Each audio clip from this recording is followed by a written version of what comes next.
میں سب سے پہلے زحمت دوں گا آصف نقوی صاحب کو سلام پیش کریں گے. آصف نقوی.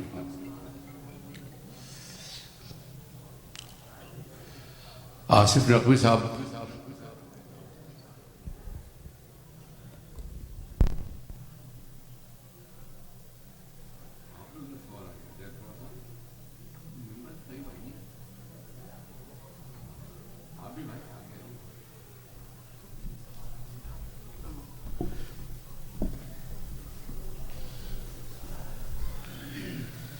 اور محمد و آل محمد صلوات.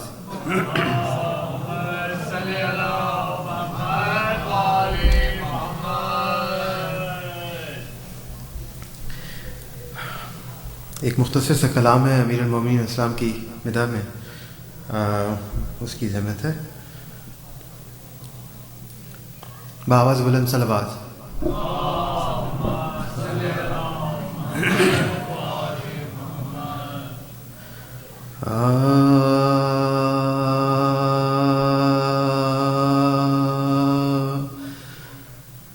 فاتح خیبر نہ ہوگا، فاتح خیبر کے بعد فاتح خیبر نہ ہوگا، فاتح خیبر کے بعد جس طرح ممکن نہیں حیدر کوئی حیدر کے بعد جس طرح ممکن نہیں حیدر کوئی حیدر کے بعد فاتح خیبر نہ ہوگا. جس طرح کوئی نبی ہوگا نہ پیغمبر کے بعد، اس طرح ممکن نہیں کوئی وسیع حیدر کے بعد، اس طرح ممکن نہیں کوئی وسیع حیدر کے بعد. خم قول مصطفیٰ سے سب پہ واضح ہو گیا، خم قول مصطفیٰ سے سب پہ واضح ہو گیا، حکم خالق سے علی مولا ہے پیغمبر کے بعد، فاتح خیبر نہ ہوگا. مان لے اب جانشین مصطفیٰ اے معترض، مان لے اب جانشین مصطفیٰ اے معترض، ہے شب ہجرت علی بستر پہ پیغمبر کے بعد، فاتح خیبر نہ ہوگا. اور آخری شعر ہے، جو بنا خم کجاو سے برائے مرتضی، جو بنا خم کجاو سے برائے مرتضی، پھر نہ ممبر بن سکا ایسا کوئی ممبر کے بعد، فاتح خیبر نہ ہوگا، فاتح خیبر کے بعد. جس طرح ممکن نہیں حیدر کوئی ہے در کے بعد. صلوات. ایک اور باواز بلند صلوات.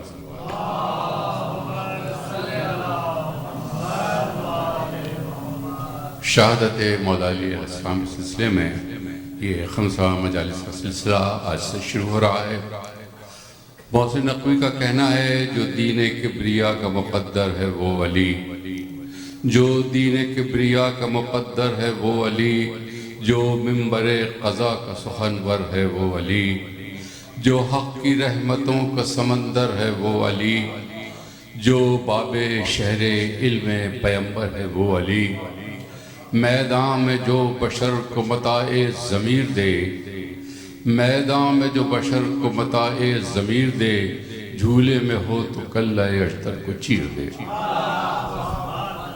صلوات بر محمد و آل محمد.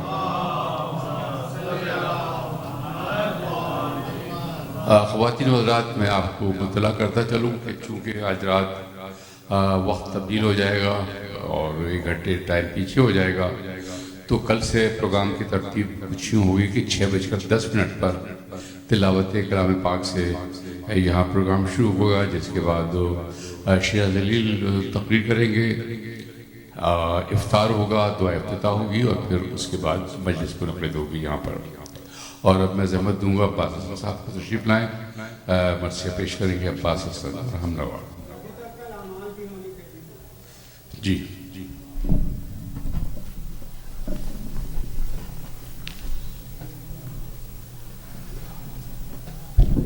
صلوات بر محمد و آل محمد. اللہم صلی علی محمد و آل محمد.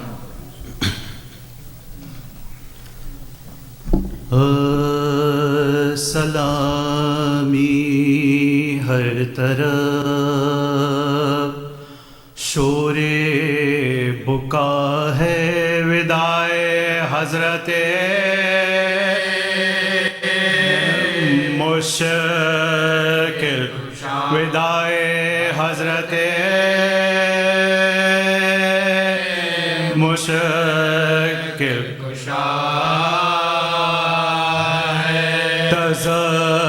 تزلزل مسجد کوفہ میں ہے ستون کعبہ، ستون کعبہ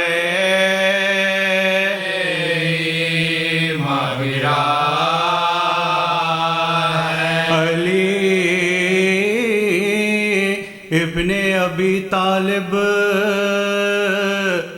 میرا شیر ابھی تلوار سے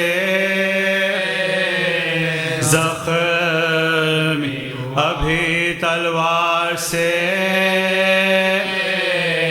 زخمی ہوا ہے، پکڑ کر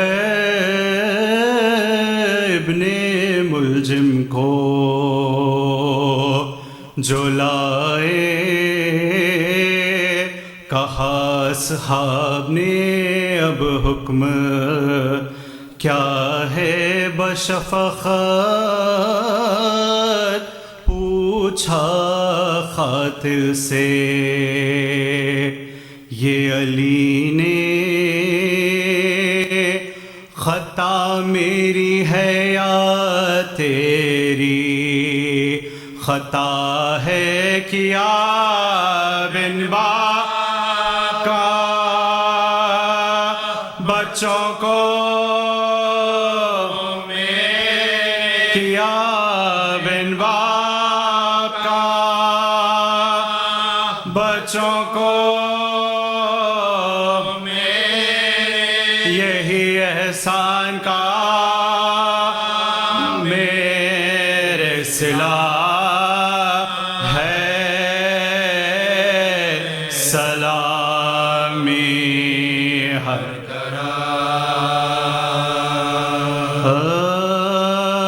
ایمان کی جان کیا ہے، محبت علی کی ہے،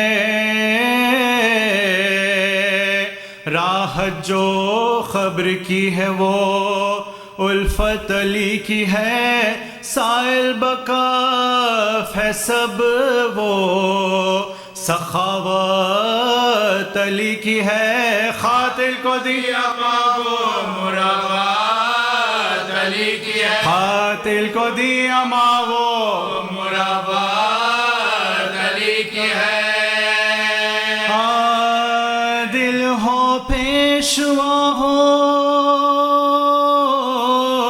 مدر المہام ہو، گر ہو نبی کے بعد تو ایسا امام، گر ہو نبی کے بعد تو ایسا امام ہو، صدقے غلام تیری مصیبت کے یالی،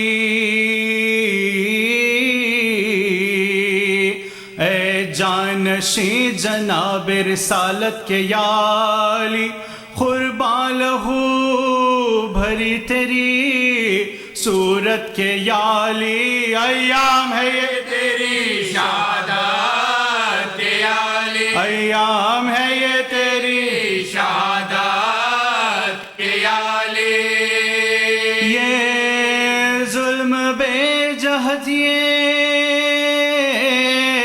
ستم بے سبب ہوا، تلوار تیرے سر پہ لگی کیا غضب ہوا، تلوار تیرے سر پہ لگی کیا غضب ہوا، 19ویں سے آپ کا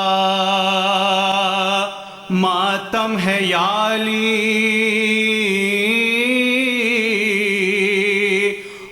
ہو گئے دلوں کا یہ عالم ہے یالی، دفتر جہاں کا درہموں برہم ہے یالی، ماہ سیاہ ماہ محرم ہے یالی، ماہ سیاہ ماہ محرم ہے یالی، مولا کی نظر کو گوہرے اشک لائے ہیں، یہ روزے دار آپ کے گر سے گوائے ہیں، یہ روزے دار آپ کے گر سے گوائے ہیں، مولا شغافتہ ہوا سجدے میں سر تیرا، سید تباہ ہو گیا کوفے میں گھر تیرا، سرور علم دلوں کو ہے شام و سحر تیرا، آقا انہی دلوں میں ہوا تھا سفر تیرا، آقا انہی دلوں میں ہوا تھا سفر تیرا، عالم سے بے خبر تھے خضوع و خشوع میں تلوار جب لگی تھی جھکے تھے رکوع میں تلوار جب لگی تھی جھکے تھے رکوع میں لایا تھا زہر میں وہ جفا جو بجھا کے مولا گرے زمین پر سجدے میں خاک تھے گل پڑ گیا کہ سر پر لگی مرتضیٰ کے کھائے خدا کے شیر نے گھر میں خدا کے تھے کھائے خدا کے شیر نے گھر میں خدا کے تھے گہرا ہے زخم فرخے امام حجاز پر سر سے ٹپک رہا ہے لہو جان نماز پر سر سے ٹپک رہا ہے لہو جان نماز پر شیر خدا جو ہاتھوں سے تھامے تھے اپنا سر خون دونوں کونیوں سے ٹپکتا تھا خاک پر بھاگا جو ابن ملجم ملعون و بدسیر پکڑا اسے علی کے محبوں نے دوڑ کر پکڑا اسے علی کے محبوں نے دوڑ کر لائے جو ہاتھ باندھ کے مولا کے سامنے خاطر پہ مسکرا کے نظر کی امام نے خاطر پہ مسکرا کے نظر کی امام نے فرمایا میں نے کون سی کی تھی تیری خطا پاداش نیکیوں کی یہی ہے جہاں میں کیا میں برا امام تھا اے بانی جفا رویا جو سر جھکا کے تو مولا نے یہ کہا رویا جو سر جھکا کے کہ تو مولا نے یہ کہا اس درد میں بھی سب کے مرض کی دوا ہے ہاں باندھو نہ اس کے ہاتھ کے مشکل کشائے باندھو نہ اس کے ہاتھ کے مشکل کشائے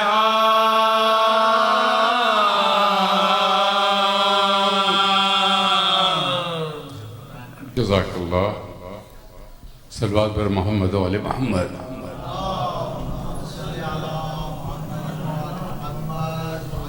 خواتین و حضرات میں ایک مرتبہ اور کل سے جو پروگرام ہوا جس طرح سے اس کے بارے میں وضاحت کر دوں 6:10 پر پروگرام شروع ہوگا تلاوت کلام پاک سے شیخ جلیل کی تقریر ہوگی افطار ہوگا جس کے بعد مجلس دعا افتتاح اور پھر اعمال شب قدر ہوں گے یہاں پر اس ترتیب کو آپ ذہن میں رکھ کر انشاءاللہ اپنے کل سے پروگراموں کے لیے شرکت کے واسطے ذہنی طور پر تیار رہیں اور اب میں درخواست کروں گا قبلہ سے جناب مولانا سید حیدر رضا رضوی صاحب سے جن کو آپ گزشتہ 3 روز سے سن رہے ہیں اس سے پہلے بھی سن چکے ہیں اور قبلہ کے بارے میں اتنا کچھ کہا جا چکا ہے کہ وہ میرے پاس مزید ایڈ کرنے کے لیے کچھ نہیں ہے صرف وہ میرا ذاتی تاثر ہے کسی مقرر کا کمال یہ ہوتا ہے کہ جب آپ اس کو سنیں تو آپ کو یہ تاثر ملے کہ جس موضوع پر وہ مقرر گفتگو کر رہا ہے اس پر اس کی گہری نظر ہے اس کا مطالعہ انتہائی عمیق ہے اور یہ خصوصیت تو قبلہ میں پائی جاتی ہے چونکہ میرا تعلق اس پروفیشن سے ہے اس لیے میں جانتا ہوں کہ یہ ایک بڑا مشکل اور تکلیف دہ پروفیشن ہوتا ہے اور بڑا مشکل کام ہے لیکن ظاہر ہے کہ جس کمال سے اور جس مہارت سے قبلہ اس خدمت کو انجام دیتے ہیں وہ انہیں کا حق بنتا ہے اور جیسا کہ آپ جانتے ہیں آپ سنتے ہیں آپ اپنا تعارف ہوا بہار کی ہے جب وہ بولتے ہیں تو ان کا تعارف خود بخود ہو جاتا ہے میں درخواست کروں قبلہ سے تشریف لائیں خدا فرمائے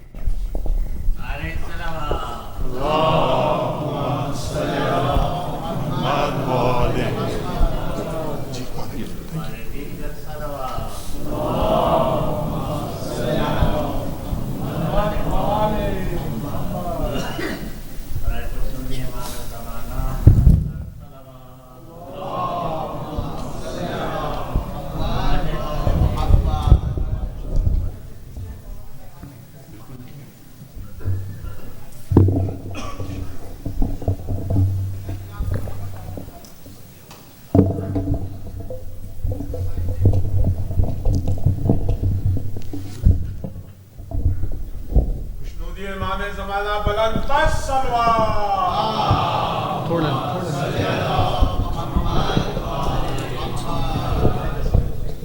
نعرے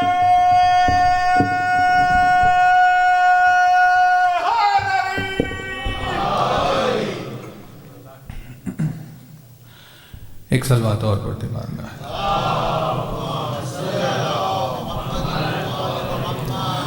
گزارش ہے کہ تھوڑا سا اگر اور قریب ہو جائیں مومنین تو آسانی ہوگی مجلس کے لیے صلوات پڑھتے ہوئے تھوڑا قریب ہو جائیں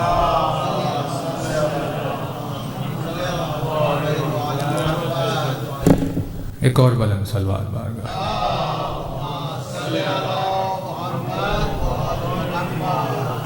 بلند ترین صلوات ایک بار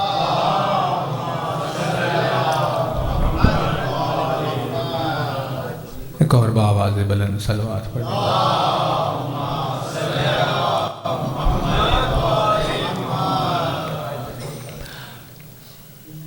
خدمت میں صاحبان ایمان کے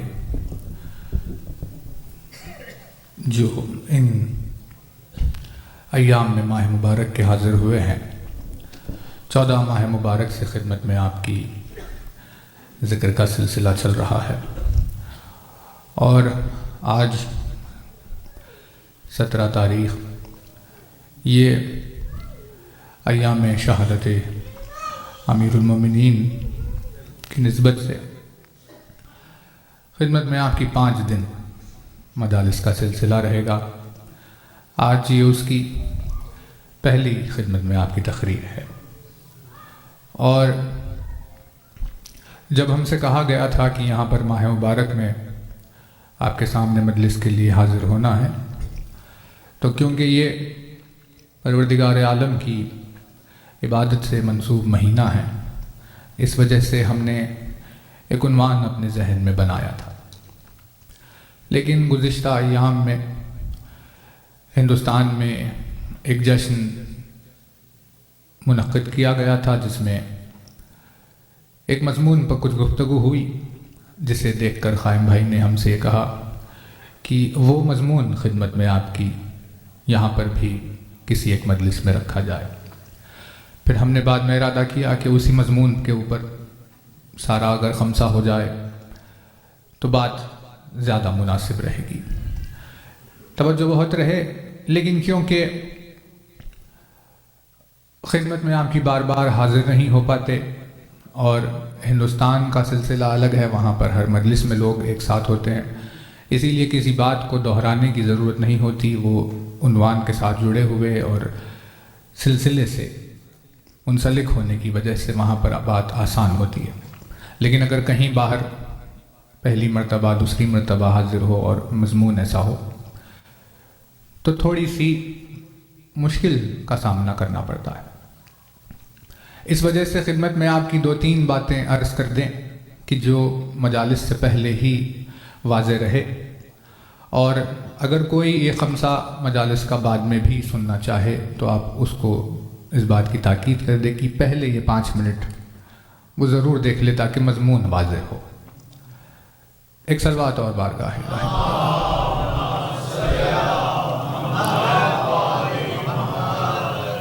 خدمت میں اپنے بھائیوں کی خاطر عرض کر رہے ہیں کہ جیسے دنیا میں بہت سارے الگ الگ سبجیکٹس ہوتے ہیں، ویسے ہی دین میں بھی بہت سبجیکٹس پائے جاتے ہیں۔ جیسے آپ دنیا میں فزکس لے لیجئے، کیمسٹری لے لیجئے، جیوگرافی لے لیجئے، کوئی بھی سبجیکٹ لے لیجئے، ویسے ہی دین میں بھی بہت سارے سبجیکٹس پائے جاتے ہیں۔ دین میں ایک سبجیکٹ ہے جسے احکام کہتے ہیں یا فقہ کہتے ہیں۔ اس سبجیکٹ کا کام یہ ہے کہ اس میں یہ معلوم کیا جاتا ہے کہ کون سا عمل ہمیں کب کیسے کس طرح کرنا ہے، نماز کیسے پڑھنی ہے، روزہ کیسے رکھنا ہے، حج کیسے کرنا ہے، یہ ساری ڈیٹیلز اعمال کی جہاں پر بیان کی جاتی ہے اسے احکام یا فقہ کہتے ہیں۔ یہ ایک سبجیکٹ الگ ہے۔ ویسے ہی تاریخ ایک سبجیکٹ ہے جس میں ہسٹری پر بات ہوتی ہے کہ اسلام کب آیا تھا، اسلام کے آنے کے وقت ماحول کیا تھا، خیبر کب ہوئی تھی، کیسے ہوئی تھی، خندق میں کیا ہوا تھا، ہسٹوریکل ریفرنسز پر جہاں گفتگو ہوتی ہے اس سبجیکٹ کو تاریخ کہتے ہیں۔ فلسفہ ایک سبجیکٹ ہے، منطق ایک سبجیکٹ ہے، فلسفی اور ریزننگ کے اعتبار سے جہاں باتیں ہوتی ہے وہ ایک سبجیکٹ ہے. ایسی بہت سارے سبجیکٹس ہیں. ویسے ہی دین میں ایک سبجیکٹ ہے معرفت. معرفت اس سبجیکٹ کو کہتے ہیں جہاں پر کوئی انسان کسی بات پر غور اور تدبر کر کے کسی نتیجے تک پہنچتا ہے. یعنی ظاہر میں نظر آنے والی چیزوں کو غور سے دیکھ دیکھ کر اس کے باطن تک چلا جاتا ہے. معرفت ایک سبجیکٹ ہے الگ، بہت توجہ رہے. یعنی تاریخ الگ ہے، احکام الگ ہے، فقہ الگ ہے، فلسفہ الگ ہے، منطق الگ ہے، مناظرہ الگ ہے. مناظرہ ایک سبجیکٹ ہے، آرگیومنٹس ہوتے ہیں اس میں، دوسرے مذہب والے سے یہ مذہب والا، تو وہ ایک سبجیکٹ الگ ہے. ویسے ہی معرفت ایک سبجیکٹ ہے.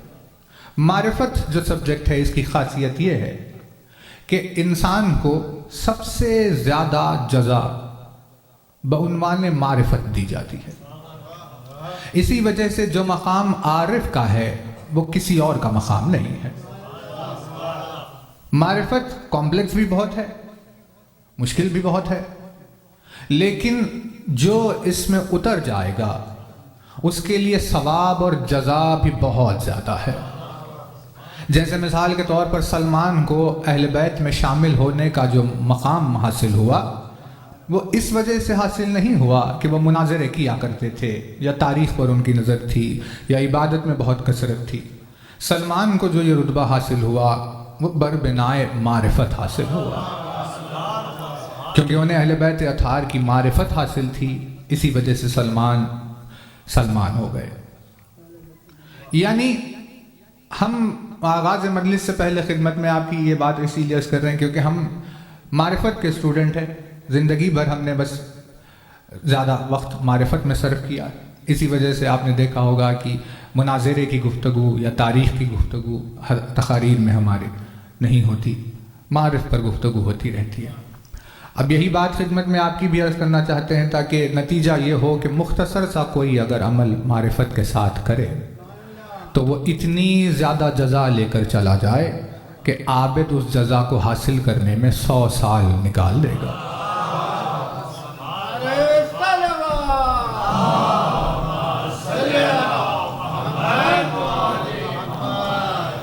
اور جو بات خدمت میں آپ کی عرض کرنا چاہتے ہیں جو دنیا بھر میں ماحول پھیلا ہوا ہے، الگ الگ مقامات پر دیکھنے کو ملتا ہے، وہ یہ ہے کہ ہمیں یہ طے کرنا سیکھنا ہوگا کہ ہمیں کون سا سوال کس سے پوچھنا ہے. جیسے دنیا میں اگر ڈاکٹرز کی مثال دی جائے اور اگر کسی کے سر میں درد ہو رہا ہے اور وہ جا کر کسی کارڈیولوجسٹ سے بات کرے تو بھلے ہی وہ ڈاکٹر ہوگا، لیکن وہ یہ کہے گا کہ بھئی اگر سر میں درد ہے تو آپ ہمارے پاس مت آئیے، جب دل میں درد ہوگا تب ہمارے پاس آئیے. کیونکہ وہ اپنی فیلڈ کے اعتبار سے اس پر کام کرتا ہے. تو سینے میں درد ہوگا تو ہم دیکھیں گے، سر میں درد ہوگا تو آپ کسی نیورولوجسٹ کو بتائیے، لنگز میں کوئی تکلیف ہو تو آپ پلمونولوجسٹ کو بتائیے، یا جو بھی فیلڈ ہے اپنی اپنی. ویسے ہی دین میں مشکل جو ہم نے کھڑی کر لی وہ یہ ہے کہ ہمیں سوال پیدا ہوتا ہے معرفت میں اور ہم اسے پوچھتے ہیں اس سے جو احکام یا فقہ کا جاننے والا ہے.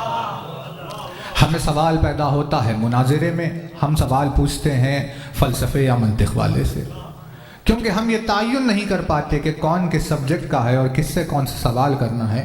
اسی وجہ سے بہت سارے سوالوں کا ہمیں دل کو تسلی دینے والا جواب نہیں ملتا، جس کی وجہ سے نوجوان دین سے بیزار ہیں. وہ کہتے ہیں بھئی عجیب دین ہے، ہم پوچھ سیکھ رہے ہیں، وہ بتائے کر رہا ہے، سمجھ میں نہیں آ رہا. اس طرح یہ ساری چیزیں دنیا بھر میں پھیل گئی. لہٰذا خدمت میں آپ کی اسی لیے عرض کر دیا کیونکہ اگر معارف کی کوئی بحث ہے تو پلیز ذہن میں رکھیں کہ معارف کا سوال تاریخ والے، احکام والے، فقہ والے، منطق، فلسفے، مناظرے والے سے نہ کیجیے. جو معرفت والا ہوگا اس معرفت والے سے سوال کیجیے. احکام کا جو سوال ہوگا تو وہ احکام والے سے کیجیے. ویسے ہی جس کا جو سوال ہے اس فیلڈ والے کو تلاش کر کے سوال کریں تو یہ بات واضح رہے گی. تو خدمت میں آپ کی جس عنوان کا قائم بھائی نے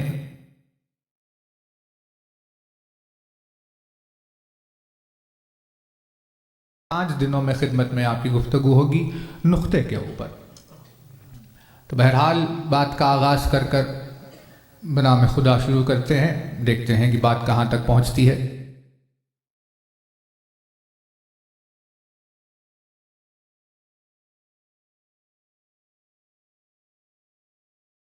اور بلند صلوات بارگاہ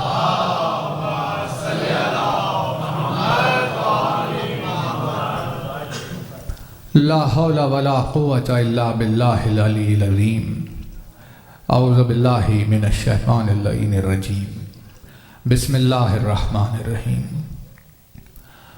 الحمد للہ الذی قصرت عن رؤیتہ ابصار الناظرین وعجزت عن نعتہ اوہام الواصفین صلی علی محمد وآلہ الطاہرین ولعنۃ اللہ علی اعدائہم وقتلتہم اجمعین من الآن الی قیام یوم الدین اما بعد فقد قال اللہ سبحانہ تبارک و تعالی فی کتابہ المبین وقولہ الحق بسم اللہ الرحمن الرحیم الحمد للہ رب العالمین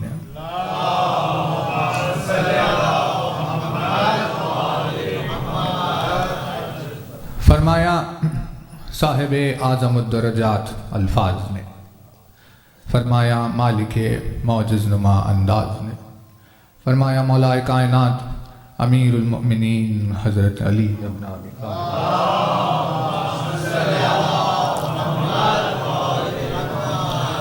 مولا کائنات کے جس مبارک اور مقدس فرمان سے خدمت میں آپ کی ان 5 مجالس کے سلسلے کا آغاز ہے۔ اپنی اس بے مثل و بے نظیر حدیث میں مولا کائنات نے ایک ایسی نسبت کے ذریعے سے اپنے تعارف کا ارشاد فرمایا کہ جو 1400 برس سے لوگوں کے لیے ان کی عقل و فکر و تدبر کی معراج رہی ہے، اور اس جملے کی جو انفرادیت ہے، اس کی خاصیت ہے کہ ایک ایسا لفظ مولا نے استعمال کیا کہ جو بہت سارے خطبات اور احادیث میں مشترک ہے، اور پھر اس کے بعد عنوان جدا ہوا۔ توجہ رہے، آغاز کرتے ہوئے جو پہلا لفظ مولا نے رکھا وہ ہے انا۔ آغاز کیا یہ کہہ کر انا کہتے ہیں میں کو۔ جب کوئی اپنا تعارف کرائے یا اپنی بات کرے تو اس میں کو انا کہتے ہیں، لیکن جب کبھی بھی اپنے چاہنے والوں کو میں خطاب کرنا علی نے سکھایا تو جس لفظ کو چنا وہ لفظ انا نہیں ہے، وہ لفظ انی ہے۔ انی کے معنی بھی میں ہے۔ جب بھی کسی کو کوئی مناجات، کوئی دعا یا کوئی بات سکھائی تو کہا کہ دیکھو دھیان رہے کبھی لفظ انا استعمال نہ کرنا۔ جب اپنے آپ کو خطاب کرنا چاہتے ہو تو لفظ انی کا استعمال کرنا، جیسے اللہم انی اسألک برحمتک التی وسعت کل شیء، میرے پروردگار میں تجھ سے سوال کر رہا ہوں۔ لیکن جب میں ہی ہیں تو انا کیوں نہیں آئی، انی کیوں؟ کہا وہ اسی لیے کیونکہ انا میں بندگی کا اظہار نہیں ہوتا، عبدیت کا اظہار نہیں ہوتا، انا میں عاجزی کا اظہار نہیں ہوتا، انا میں انکساری کا اظہار نہیں ہوتا۔ انا اختیار کو ظاہر کرتا ہے، انا قدرت کو ظاہر کرتا ہے، انی کسی کی بندگی کو ظاہر کرتا ہے۔ تو مولا نے کہا دیکھو کبھی لفظ انا استعمال نہیں کرنا، کیونکہ محتاج کو لفظ انا زیب نہیں دیتا۔ جو مجبور ہے، جو انسان ہے، جو بشر ہے، اس کو محتاج کو لفظ انا زیب نہیں دیتا۔ ساری دنیا کو، اپنے سارے چاہنے والوں کو اتنا زیادہ اس کی تاکید کی کہ ہر علی کے چاہنے والے کے خون میں اتر گیا کہ جب وہ اپنا تعارف کراتا ہے یا اپنی بات کرتا ہے تو ہمیشہ انی کہتا ہے، لفظ انا کبھی نہیں کہتا۔ اور پروردگار عالم کو بھی انا کہنے والے لوگ پسند نہیں ہیں۔ اس نے کہا کہ دیکھو انا نہیں کہنا، تمہیں زیب نہیں دیتا۔ اتنا زیادہ اللہ نے انا کو ناپسند کیا کہ جس نے اپنی زندگی میں انا کہا اللہ نے اسے فنا کر دیا. جس نے انا کہا اسے فنا کا سامنا کرنا پڑا. اتنا زیادہ کہ کہاوت ہی بن گئی کہ انا میں فنا ہے، لہذا انا نہیں کہنا. تو پروردگار عالم کی طرف سے رول بن گیا کہ دیکھو بھئی انا کہنا نہیں ہے کسی کو بھی، ہمیں پسند نہیں آئے گا. جس نے کبھی انا کہا تو اللہ کو پسند نہیں آیا. لیکن علی کی زندگی میں خطبات بھرے ہوئے ہیں، احادیث بھری ہوئی ہے، کئی ایسے جملے بھرے ہوئے جہاں بار بار بار بار بار بار اپنے لیے علی نے لفظ انا کا استعمال کیا. جب علی نے لفظ انا کا استعمال کیا تو پروردگار عالم نے اسے منع نہیں کیا، بلکہ جب بھی لفظ انا علی نے استعمال کیا اللہ کو اور زیادہ خوشی ہونے لگی.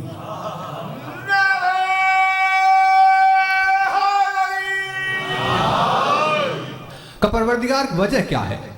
جب تجھے لفظ انا پسند نہیں ہے تو پھر یہ بات سب کے لیے واضح ہوتی ہے کہ کوئی بھی لفظ انا استعمال نہ کرے، لیکن دنیا والے کریں گے تو فنا ہو جائیں گے، اور علی اگر استعمال کرے تو تجھے خوشی ہوگی. آخر دوسروں کی انا میں اور علی کی انا میں کیا فرق ہے جو تجھے علی کا انا اتنا پسند آ گیا؟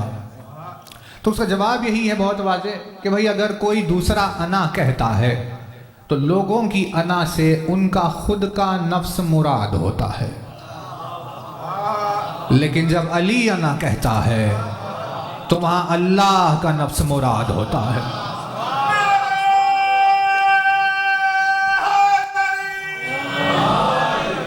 اسی وجہ سے کسی کو بھی انا کہنے کی اجازت نہیں ہے سوائے نفس اللہ کے. تو اپنے اس جملے کا آغاز یوں ہی کیا انا کہہ کر. خدمت میں آپ کی ہم الگ الگ الفاظ جو بیان کیے گئے ہیں اس ایک عنوان سے جڑے ہوئے وہ رکھ کر ان کے ریفرنس پہلے ہی دے دیں ابھی، تاکہ پھر بعد مضمون کا آغاز ہو جائے. ارشاد فرماتے ہیں انن نقطۃ بائے بسم اللہ الرحمن الرحیم. ارشاد فرمایا میں بائے بسم اللہ الرحمن الرحیم کا نقطہ ہوں. ایک مقام پر ارشاد فرمایا انن نقطۃ انا الخط. ارشاد فرماتے ہیں میں نقطہ ہوں اور میں خط ہوں. ایک مقام پر مولا نے انا النقطۃ بائے مبسوطہ کہا، میں بائے مبسوطہ کا نقطہ ہوں. ایک مقام پر ملا انا النقطۃ دائرۃ الوجود.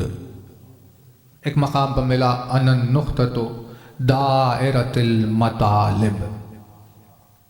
تو اپنے کو نقطہ کہنے کے اتنے الفاظ استعمال کیے جو کتاب الخطرہ میں موجود ہے، جو تفسیر اہل بیت میں موجود ہے، جو مشارق الانوار میں موجود ہے، جو بحار الانوار میں موجود ہے، جو مناقب شہر عاشوب میں موجود ہے، اور جو الزام الناصب میں موجود ہے، اور بھی دوسری کتابوں میں یہ احادیث موجود ہے. تو یہ خدمت میں آپ کی ریفرنسز ہو گئے تاکہ اگر کوئی جا کر دیکھنا چاہے کہ یہ حدیث کہاں ہے تو ان کتابوں میں ملے گی. اب عنوان کا آغاز کر رہے ہیں. مولا نے ارشاد فرمایا انن نقطۃ. توجہ ہے نا، میں نقطہ ہوں. تو اب بائے بسم اللہ کے نقطے تک بات میں آئیں گے. پہلے بات شروع کریں گے کہ بھئی آخر نقطہ ہوتا کیا ہے اور کیا وجہ ہے کہ جس کی وجہ سے علی نے اپنے آپ کو نقطہ کہا ہے. نقطے کو انگلش میں ڈاٹ کہتے ہیں، یعنی جب آپ ایک پین سے کسی ایک جگہ ایک نقطہ بنائیں ڈاٹ، اسے کہتے ہیں نقطہ. ارشاد فرماتے ہیں نقطہ میں ہوں،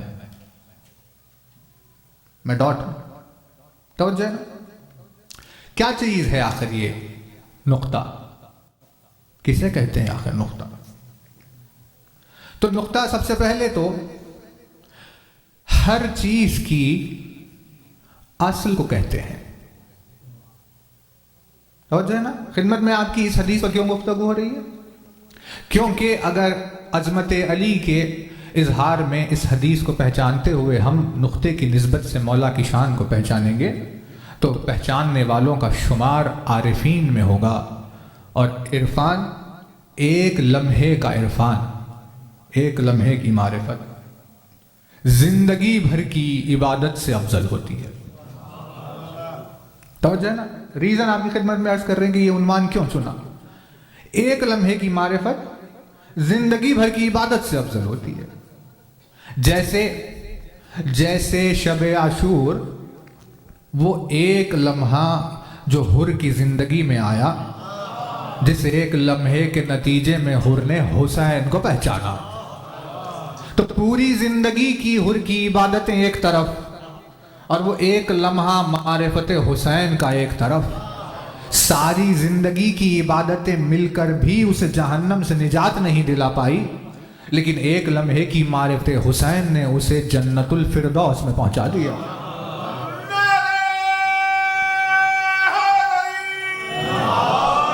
تو خدمت میں آپ کی ہم اس عنوان کو اسی لیے رکھ رہے ہیں تاکہ ان 5 دنوں کے تمام ہوتے ہوتے اگر کسی کو معرفت علی کا ایک لمحہ بھی نصیب ہو جائے تو وہ ایک لمحہ عرفان علی اس کی زندگی بھر کی عبادتوں سے افضل ہوتا ہے.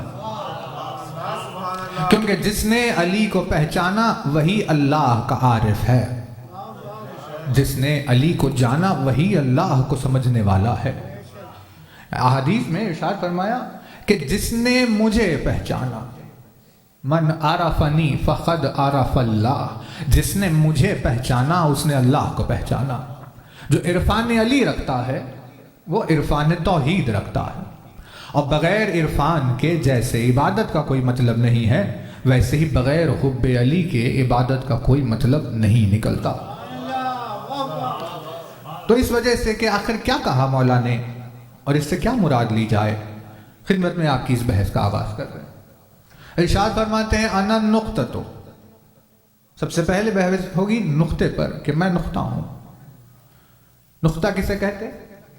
نقطہ کہتے ہیں کسی چیز کی اصل کو، کسی چیز کے اوریجن کو نقطہ کہا جاتا ہے. یعنی آپ کائنات میں کچھ بھی اگر دیکھیں گے تو یہ سب شروع ایک نقطے سے ہی ہوا ہے. اسی لیے نقطہ ہر شے کی اصل ہوتی ہے. مولا نے جب اپنے آپ کو نقطہ کہا تو اس سے مراد یہ ہے کہ میں ہر چیز کی اصل ہوں، میں ہر چیز کے پیچھے کا ریزن ہوں. ہے نا؟ جیسے ارشاد ہوا لولاک لما خلقت الافلاک، میرے حبیب آپ نہیں ہوتے تو آسمان و زمین نہیں ہوتے. یعنی آپ ہے تو یہ سب ہے، مطلب آپ کا ہونا ان سب کے ہونے کا ریزن ہے. تو اصل آپ کی ذات ہے، ہم نے یہ سب کچھ آپ کے لیے بنایا ہے، اگر آپ نہیں تو کچھ بھی نہیں. تو یہ ساری کائنات کے ایجاد کے پیچھے کے ریزن کو، باعث ایجاد کائنات کو نقطہ کہا جاتا ہے. مولانا نے ارشاد فرمایا میں وہ نقطہ ہوں جو آغاز و اصل کائنات ہے. بے توجہ ہے؟ اب دیکھیے یعنی نقطے سے ہوتا کیا ہے، بہت توجہ ہے. اللہ نہ دکھائی دے گا، نہ اللہ سنائی دے گا، نہ وہ بات کرے گا اس کی آواز آئے گی، نہ کسی کو چھوئے گا، نہ کوئی اس کی خوشبو سونگے گا، نہ کوئی اس کا ذائقہ چکھے گا. کیونکہ اللہ حواس سے بے نیاز ہے. حواس مطلب سینسز، جو ہمارے سینس آرگنز ہیں نا. یعنی جب انسان کی عقل، بہت توجہ رہے، جب انسان کی عقل کسی چیز کو پروسیس کرتی ہے سمجھنے کے لیے تو انہی 5 میں سے کسی کی مدد لے کر عقل نتیجے پر پہنچتی ہے. یہ ممبر یا یہ ٹوپی کا کلر بلیک ہے، یہ فیصلہ کر دیا عقل نے، یہ بلیک ہے. یہ بلیک ہے، یہ بلیک ہے، فیصلے ہو رہے ہیں، یہ وائٹ ہے، یہ گرین ہے، توجہ، یعنی عقل نتیجے پر آ رہی ہے، کنکلوژن پر کہ یہ ایسا ہے. لیکن عقل نے یہ کیا کیسے؟ آخر یہ کہاں سے کانفیڈنس آ گیا کہ کوئی یہ کہے کہ بھئی یہ بلیک ہے؟ عقل نے فیصلہ کیا کیونکہ آنکھوں کے ذریعے سے اس نے اس کلر کو دیکھ لیا ہے نا. یہ کسی بچے کی آواز ہے، یہ کسی بڑے کی آواز ہے، بغیر اس کو دیکھے دیوار کے پیچھے سے پہچان لیا کیونکہ کانوں نے آواز سنی. یہ ٹھنڈا ہے یا یہ گرم ہے، ٹیمپریچر یہ چل رہا ہے، عقل اس نتیجے پر پہنچی کیونکہ سکن محسوس کر رہا ہے کہ بھئی یہ ٹھنڈک ہے. ویسے ہی میٹھا کڑوا اچھی خوشبو ہے یا نہیں ہے، یہ ساری چیزوں کے فیصلے عقل کرتی ہے حواس کے ذریعے سے. توجہ ہے نا، جو حواس میں آ جاتا ہے وہ عقل کے کیلکولیشن میں آ جاتا ہے. یعنی اگر دکھ جائے آنکھوں کو تو مطلب اب عقل اس کو پہچاننے لگ جائے گی، سنے آ جائے کانوں کو تو عقل اسے پہچاننے لگ جائے گی. حواس میں، پانچوں سینسز میں سے کسی ایک میں بھی اگر کچھ بھی آ جائے تو وہ عقل کے احاطے میں آ جاتا ہے. اور عقل کے احاطے میں آنا ایک لمیٹیشن ہے، ایک ڈیفیکٹ ہے. کیونکہ اگر عقل کسی چیز کو سمجھ گئی تو اس کا مطلب یہ ہے کہ عقل افضل ہوئی اور جو اس کے سمجھ میں آ گیا وہ مفضول ہو گیا. یہی ہے نا بھئی. یعنی مان لیجئے اب جیسے کہ ہم نے یہ ساری ترقی ہوئی دنیا میں، ساری چیزیں ہوئی، تو یہ سب کیسے ہوا؟ کیونکہ عقل غالب آئی. چیزوں کو پہچاننے میں، فزکس کے لاز میں یا کسی بھی چیز کو جتنا بھی عقل نے پہچانا، جتنا عقل کا ڈومینیشن ہوا اتنا زیادہ چیزیں ہمیں سمجھ میں آ گئی. اور اس کا سمجھ میں آنا بھلے ہی ہمارے لیے ترقی ہے، لیکن اس کے رخ سے وہ ایک ڈیفیکٹ ہے، اس کا لمیٹیشن ہے کہ عقل اس سے افضل ہے، وہ عقل میں آ گیا. اور کسی چیز کا سمجھ میں آ جانا اس کے لیے ایک ڈیفیکٹ ہوتا ہے. پہچان لیا آپ نے نا، پہچان لیا. یعنی ڈیٹیکٹیو اگر کسی چور کو پکڑ لے تو آپ بتائیے کس کی تعریف ہوگی؟ ڈیٹیکٹیو کی تعریف ہوگی. کیوں؟ کیونکہ اس کی عقل نے سامنے والے کے تمام مکر و فریب کی باتوں کو پہچان لیا. تو پہچاننے کی وجہ سے یہ غالب آ گیا. تو جو پہچانتا ہے وہ غالب آ جاتا ہے، تو جو عقل میں آتا ہے وہ مغلوب ہو جاتا ہے. تو اسی وجہ سے عقل میں آنا ایک ڈیفیکٹ ہے. لیکن عقل میں کیسے آئیں گے؟ انہی حواس کے ذریعے سے کوئی چیز عقل کے ذریعے تک پہنچ جاتی ہے، عقل پروسیس کرتی ہے. کیونکہ عقل میں آ جانا ڈیفیکٹ ہے، اسی لیے اللہ عقلوں میں نہیں آتا. کیونکہ سمجھ میں آ جانا ایک عیب ہے، اور اس کی ذات میں یہ کیفیت نہیں پائی جاتی کہ وہ اپنی ہی بنائی ہوئی عقل میں خود آ جائے. یعنی وہ خالق کی شان نہیں ہے کہ وہ مخلوق کے احاطے میں آ جائے. اسی وجہ سے وہ عقلوں میں نہیں آتا، وہ حواس میں نہیں آتا. تو جب حواس میں آتا ہی نہیں، نہ دکھائی دیتا ہے، نہ سنائی دیتا ہے، نہ آوازیں آتی ہے، نہ کچھ بھی نہیں ہوتا، تو پھر اب ہمارے لیے یہ سوال اٹھے گا کہ ہم اسے پہچانیں تو کیسے پہچانیں؟ وہ ہے یا نہیں؟ توجہ رہے، وہ ہے یا نہیں ہے، اسے کیسے پہچانیں؟ لہذا اس نے اپنی پہچان کے لیے کہ بھئی دیکھو میں ہوں، اپنے وجود کے تعارف کے لیے خود سامنے آئے بغیر اس نے عالمین میں دلیل رکھی، اور دلیل کے ذریعے سے اپنا تعارف کروایا تاکہ کوئی دلیل کو دیکھ کر اسے پہچان لے. بات ڈرائی ہوگی، بہت عجیب تو نہیں ہے؟ ٹھیک ہے، دیکھیں اسے تھوڑا سا آسان کر لیتے. 1400 برس پہلے مولا کے سامنے عرب کے گاؤں میں رہنے والا ایک بدو آ گیا تھا، اور اس نے سوال کیا توحید کے تعلق سے. یعنی سوچئے کیا عالم ہوگا. آج بھی اگر آپ گاؤں میں چلے جائیں، خیر گاؤں تو بہت آج شہروں میں بھی عجیب و غریب لوگ ملتے ہیں، لیکن آپ گاؤں میں چلے جائیں تو عقل کتنی پیچھے ہے. شہر والا جب دیکھتا ہے کہ بھئی کہاں ہے، کون سی دنیا میں، کہاں دنیا چلی گئی، کتنے کیلکولیشنز ہو رہے ہیں, کتنے پروگرامز ہیں, کیسے کیسے الگوریتھم سے بات ہو رہی ہے. یہ گاؤں میں کہاں ہے؟ آج بھی 1400 برس پہلے زمانہ کیا تھا؟ اس دور میں جو گاؤں میں رہتا تھا وہ شخص آ گیا عقل کل کے سامنے, وہ شخص آ گیا باب مدینۃ العلم کے سامنے اور توحید کے تعلق سے پوچھنے لگا, یا علی میں نے دیکھا نہیں اللہ کو, میں کیسے مانوں کہ وہ ہے؟ تو اب کیسے سمجھا ہے اس کی عقل کو؟ کون سی بات ایسی کرے جو اس کو سمجھ میں آ جائے؟ کیونکہ عرب کے گاؤں میں رہنے والا تھا, اسی لیے مولا نے ایسی مثال دی جو اس کی زندگی جس مثال سے بھری ہوئی تھی. مولا نے پوچھا, یہ بتا کیا تو نے کبھی اونٹ کے پیروں کے نشان دیکھے ہیں؟ زندگی اس کی یہی چیزوں میں گزر گئی, اونٹوں میں, پیروں کے نشانوں میں, ریگستانوں میں. اس نے کہا دیکھیں یار, کئی مرتبہ دیکھے. تو مولا نے پوچھا, یہ بتا اونٹ کے پیروں کے نشانوں کو دیکھ کر تو کیا سمجھتا ہے؟ اس نے کہا میں یہی سمجھتا ہوں کہ اونٹ یہاں سے گزرا ہے, تبھی تو اس کے نشان بن گئے. تو مولا نے کہا اونٹ کے ہونے کا تو نے یقین کیسے کر لیا جبکہ تو نے اونٹ کو دیکھا ہی نہیں؟ تو اس نے کہا کیونکہ پیروں کے نشان دلیل بنے ہوئے ہیں کہ وہ یہاں سے گزرا ہے.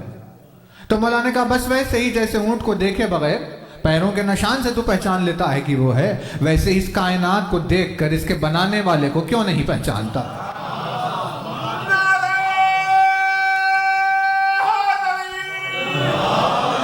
بہت توجہ ہے, اس کائنات کو دیکھ کر اس کے بنانے والے کو کیوں نہیں پہچانتا؟ یعنی مولا نے پروردگار عالم کے تعارف کا اصول دیا, الحمدللہ الدال, صاحب حمد ہے وہ پروردگار جس نے دلیل دی.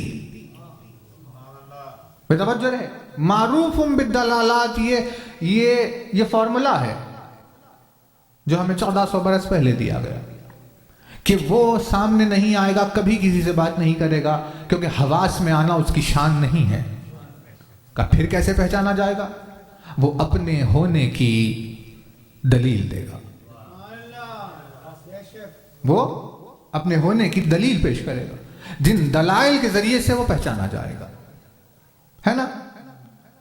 انہی تمام الگ الگ دلیلوں میں سب سے زیادہ شفاف اور سب سے زیادہ خالص ترین دلیل نقطہ ہوتا ہے. سب سے زیادہ شفاف دلیل نقطہ ہوتا ہے. نقطہ کیسے بھئی, نقطہ دلیل کیسے ہے اور نقطہ ہی شفاف دلیل کیوں ہے؟ تو اس کی مثال دیکھیے, جیسے پروجیکٹر ابھی یہاں لگائے تھے, ایسے ہی مان لیجئے ویسا ہی کوئی بہت بڑا وائٹ کینوس ہے, ایک بہت بڑا, صرف وائٹ بورڈ یہاں پر رکھا ہوا ہے. ایسے ہی مان لیجئے یہاں پر ایک بورڈ ہے, کچھ بھی نہیں ہے اس پر, بالکل پلین. آپ جا رہے تھے, آپ نے لاک کیا اور لاک کر کے چلے گئے. اگلے دن آپ آئے, جیسے ہی دروازوں کو کھول کے اندر داخل ہوئے, بورڈ پر آپ کی نظر پڑی, بورڈ پہ کچھ نہیں ہے, بیچ میں بورڈ کے ایک ڈاٹ. توجہ, سارے کینوس پر کچھ بھی نہیں ہے, بس ایک ڈاٹ آپ کو نظر آیا. جیسے ہی آپ نے ڈاٹ کو دیکھا تو اب آپ کی عقل نے کہا کوئی تو ہے نا. توجہ, اسی کوئی تو ہے, یعنی ڈاٹ آپ نے کہا بھئی یہ پلین تھا, خالی تھا, اس پہ کچھ نہیں تھا جب میں لاک کر کے گیا تھا. اب یہاں پر ڈاٹ آ گیا تو یہ کیسے آ سکتا ہے؟ مطلب ڈاٹ کا ابھر کر باہر آنے کا مطلب یہ ہے کہ یہاں کوئی تو ہے. توجہ نا. اب کون ہے, کیا ہے, کیسا ہے, وہ بحث بعد میں ہوگی, لیکن نتیجہ یہ پہلے نکلے گا کہ کوئی تو ہے جس نے اس ڈاٹ کو بنایا. توجہ نا. اسے کیا کہتے ہیں؟ اسے کہتے ہیں دعوت فکر. اسے کہتے ہیں دعوت فکر, an invitation to think. سوچنے کے لیے، غور کرنے کے لیے دعوت دینا ہوتا ہے نا بھائی. لوگ دعوت کیوں دیتے ہیں؟ کھانے کے لیے دعوت دیتے ہیں. یعنی کہیں سے آپ کو اگر کارڈ آ جائے انویٹیشن میں تو آپ کھانا پکائیں گے گھر میں؟ گھر میں کہا کہ آج مت پکاؤ کچھ بھی، دعوت نام آ گیا ہمیں وہاں جانا ہے. یہ ہے دنیاوی دعوت جو کھانے کی دعوت ہوتی ہے. لیکن پروردگار عالم بھی دعوت دیتا ہے، کھانے کی دعوت نہیں دیتا، کیونکہ وہ رازق ہے اسی لیے رزق لوگوں تک پہنچا دیتا ہے. لیکن وہ دعوت دیتا ہے عقلوں کو غور اور فکر کرنے کی دعوت. وہ کہتا ہے کہ بھئی آؤ ذرا تھوڑا غور کرو، سوچ کر ہمیں بتاؤ کہ اس کا کیا مطلب ہے. نہیں توجہ نہیں کر رہے. سارا کا سارا قرآن دعوتوں سے بھرا ہوا ہے. لِقَوْمٍ يَعْقِلُونَ لَعَلَّكُمْ تَتَفَكَّرُونَ لِقَوْمٍ يَعْلَمُونَ أَفَلَمْ تَكُونُوا تَعْقِلُونَ مَا لَكُمْ كَيْفَ تَحْكُمُونَ لَعَلَّهُمْ يَتَدَبَّرُونَ. قرآن مجید بھرا ہوا ہے تاکہ تم سوچو، تاکہ تم غور کرو، تاکہ تم سمجھو، تاکہ تم اس بات پر فکر کرو، تاکہ تم تدبر کے ذریعے سے کسی نتیجے تک پہنچو. آسمان اور زمین، یہ سارا نظام، چاند سورج ستارے، خود انسان کا اپنا وجود، اس کا قیام کرنا، اس کا جینا، اس کا سانس لینا، اس کی زندگی میں، اس کی باڈی میں 50 ان تمام الگ الگ سسٹمز کا ایک قاعدے سے کام کرنا، ہر چیز یہ دعوت ہے سوچنے اور فکر کرنے کی، کہ جس میں وہ دعوت دے کر پوچھ رہا ہے غور کر کے یہ بتاؤ کیا یہ سب کچھ خود سے ہو سک جاتا ہے؟ کیا یہ سب کچھ خود ہی سے ہو سکتا ہے؟ یعنی جو کہتے ہیں کہ کائنات اتفاق سے وجود میں آ گئی، وہ کہہ رہا ہے کہ اس نظام کو، اس سسٹم کو دیکھ کر سوچ کر ہمیں یہ بتاؤ کہ کیا یہ اتفاق سے ہو سکتا ہے نا توجہ؟ تو قرآن نے کیا کہا؟ قرآن نے کہا دیکھو بھاگتے ہوئے اب تلاوت کرنا نہیں ہے، رتل القرآن ترتیلا، رکو رکو، سنبھل کر، رک کر، ٹھہر کر، غور کر کے پڑھو، اور یہ جو سوال پوچھا جا رہا ہے اس کا جواب دو. تو ویسے ہی اگر کینوس پر ایک ڈاٹ نظر آ جائے تو وہ ہر آنے والے کے لیے ایک دعوت فکر ہے. وہ ڈاٹ پوچھ رہا ہے آنے والے سے کیا یہ ڈاٹ کسی بنانے والے کے بغیر بن سکتا ہے؟ تو ہر آنے والا یہ کہے گا کہ بھئی میں جب گیا تھا تو یہ پلین کینوس تھا، اب یہاں ڈاٹ نظر آ رہا ہے، مطلب یہاں کوئی تو موجود ہے. یعنی ڈاٹ دلیل ہے سب سے پہلی کسی کے ہونے کی. علی نے ارشاد فرمایا انا النقطہ، میں وہ نقطہ ہوں کہ جو پروردگار عالم کی دلیل ذات ہے.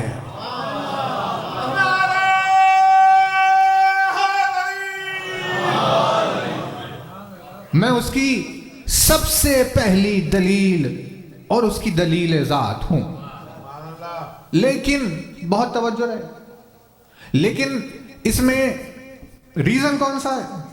اس میں ریزن یہ ہے کہ اللہ کے وجود کے لیے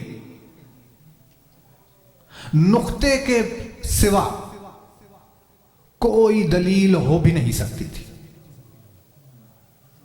بے توجہ رہے، آپ کی خدمت میں پرسوں عرض کیا تھا، پھر عرض کر رہے ہیں، پھر زندگی جب تک باقی رہے گی زبان سکھا لیں گے دہراتے دہراتے، بھلے ہی سارا زمانہ دشمن کیوں نہ ہو جائے، لیکن نوجوان بھائیوں کی خاطر بار بار دہرا. توجہ رہے، کوئی بھی اللہ کو مان لینے سے مسلمان نہیں ہو جاتا. اللہ کو ماننے سے کوئی بھی مسلمان یا مومن یا کامیاب نہیں ہو جاتا. دنیا بھر میں یہ غلط فہمی پھیلی ہوئی ہے. لوگ سمجھتے ہیں کہ اللہ کو مانتے ہیں تو کامیاب ہو گئے، جنت میں چلے جائیں، جبکہ اللہ کو ماننا جنت میں جانے کی ضمانت نہیں ہے. اللہ کو ماننا کامیابی نہیں ہے. کامیابی یہ ہے کہ اللہ کو ویسے مانے جیسے اس نے اپنے آپ کو منوایا ہے. اگر ہم اپنی مرضی سے اسے مان رہے ہیں تو ہم اللہ کو نہیں، ایک بت کو مان رہے ہیں. حالانکہ چیپٹر چینج ہو جائے گا، یہ بھی ماہ مبارک کا عنوان تھا. صنم کہتے ہیں انہیں. صنم کہتے ہیں کسے؟ آئیڈل کو، ایک مورتی کو.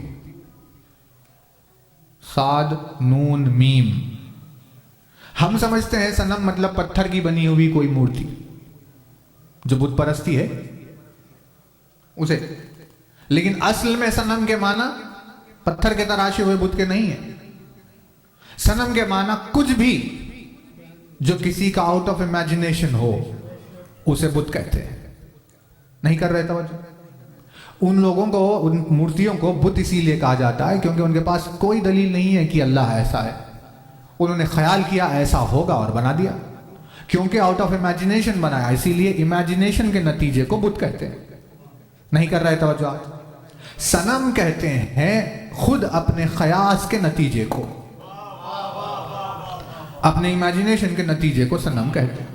ویسے ہی اگر کوئی اللہ کے بارے میں خود ہی سوچ لے کہ اللہ ایسا ہوگا تو وہ اللہ کو نہیں ایک بت کو مان رہا ہے. جیسے آپ کی خدمت میں مثال دی تھی کہ بھئی کب سے دعا کر رہا ہوں قبول نہیں ہو رہی، 10 سال سے دعا کر رہا ہوں. ہو سکتا ہے اتنے لوگوں میں میں اسے دکھائی نہیں دیتا، ہو سکتا ہے اتنے لوگوں میں میری آواز اس تک نہیں جا رہی، یا شاید وہ دوسرے کاموں میں بزی اتنا ہو گیا کہ بھول گیا کہ میں کیا دعا کر رہا ہوں. مطلب شکوہ کر رہا ہے اللہ سے ہی، لیکن کیا کہہ رہا ہے؟ اللہ کو مان تو رہا ہے لیکن اسے بھولنے والا مان رہا ہے. تو جس نے بھولنے والے اللہ کو مانا وہ اس کے برابر ہے جو اللہ کو نہیں مانتا.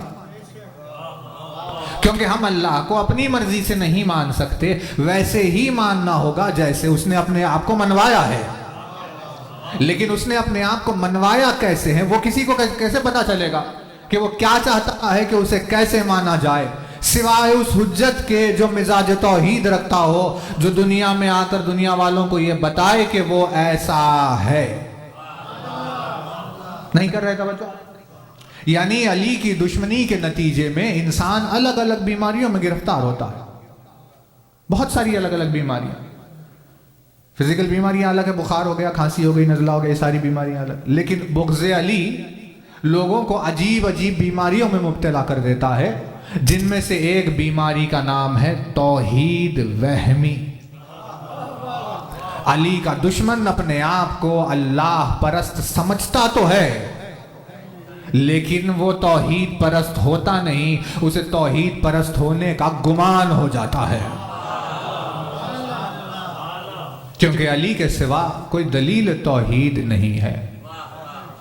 بھائی آپ کی خدمت میں اگزامپل دے رہے ہیں کہ ڈاٹ آخر پیور کیسے ہوتا ہے، وہ خالص کیسے ہوتا ہے، اس کی دلیل کی اگزامپل دیکھیے.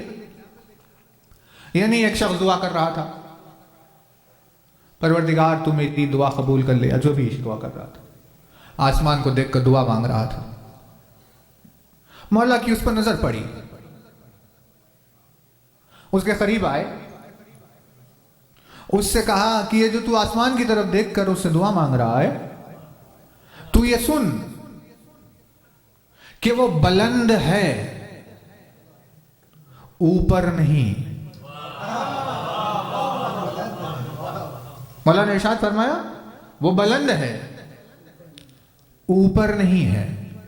کیونکہ اوپر ہونا مطلب ایک ڈائریکشن میں آ جانا ہے، ایک سمت آ جانا ہے. جو اوپر ہوگا وہ نیچے نہیں ہوگا، جو دائیں ہوگا وہ بائیں نہیں ہوگا. جو آسمان کی طرف ہاتھ اٹھا کر لوگ دعا کرتے ہیں وہ اس کے اوپر ہونے کی وجہ سے نہیں، اس کی شان کی بلندی کی وجہ سے ہاتھ اوپر اٹھاتے ہیں. اگر علی نے یہ جملہ نہیں کہا ہوتا تو کائنات یہی سمجھ بیٹھتی کہ وہ آسمانوں کے اوپر کہیں موجود ہے. علی کی عنایت نے لوگوں کو وہم و گمان سے ہٹا کر توحید کے یقین تک پہنچایا.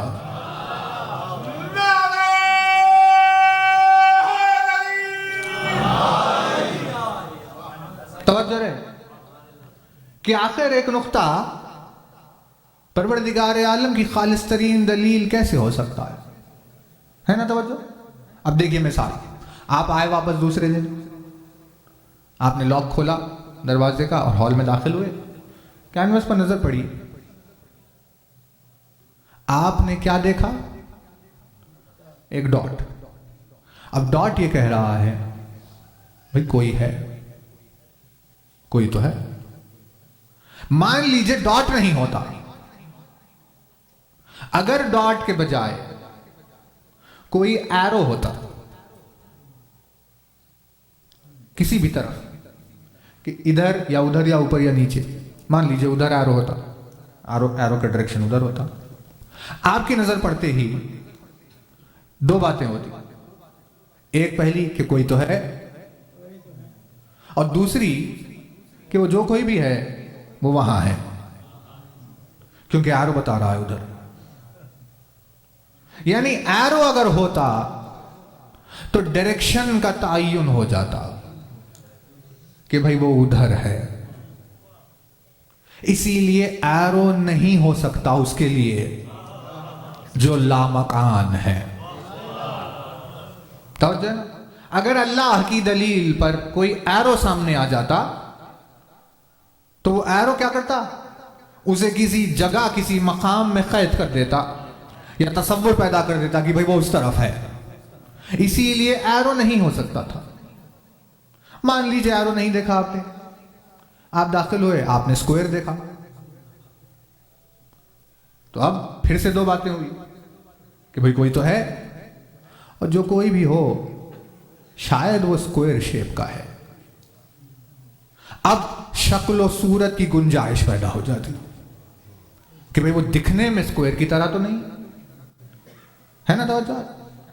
یعنی اگر کوئی شیپ ہوتا تو شیپ کا تصور اس کے لیے پیدا کر دیتا جس کی طرف اشارہ کر رہا ہے. ایرو ہوتا تو ڈائریکشن کا تصور پیدا کر دیتا. آپ نے کہا کہ بھئی ایرو بھی نہیں ہے، شیپ بھی نہیں ہے. آپ نے دیکھا کہ صرف جی لکھا ہوا ہے، صرف اے لکھا ہوا ہے. تو آ کر دیکھتے ہی آپ کے عقل نے کیا دو باتیں گئی. ایک تو کوئی ہے جس نے یہ لکھا، دوسرے کیونکہ اس نے یہ لکھا شاید اس کا نام اے سے آتا ہے. توجہ. یعنی اب کیا ہوا؟ اب نام اور حروف کی گنجائش پیدا ہو گئی.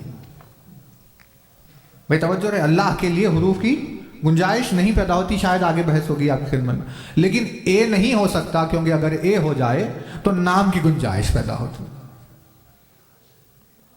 تو نہ شیپ ہے، نہ ڈائریکشن ہے، نہ کوئی لیٹر ہے. آپ نے آئے دوسرے دن آپ نے دیکھا کہ وہاں پر 1 لکھا ہوا ہے، کوئی بھی نمبر لکھا ہوا ہے.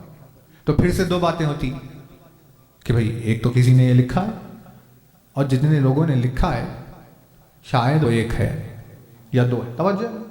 لیکن ایک بچوں کو سکھاتے ہیں اللہ ایک، اسلام میں کلمہ ہے اللہ ایک، لیکن اللہ ایک ہونے کی نزاکت کتنی ہے؟ ایک نہیں کہا جا سکتا اس کو. مولا نے کیا ارشاد فرمایا؟ مولا ارشاد فرماتے ہیں وہ ہے ایک، لیکن نمبر سسٹم میں آنے والا ایک نہیں. اگر 1 2 3 میں آ جائے تو ارشاد فرمایا وہ ایک وہ نہیں ہوتا، کیونکہ 1 2 3 تو انسان نے اپنی گنتی کو آسان بنانے کے لیے خود ایک سسٹم انوینٹ کیا ہے جس سے وہ چیزوں کو گنتا ہے. انسان کے بنائے ہوئے سسٹم میں وہ آ جائے وہ والا ایک نہیں ہے. مولا نے ارشاد فرمایا وہ ایک ہے، لیکن کون سا ایک؟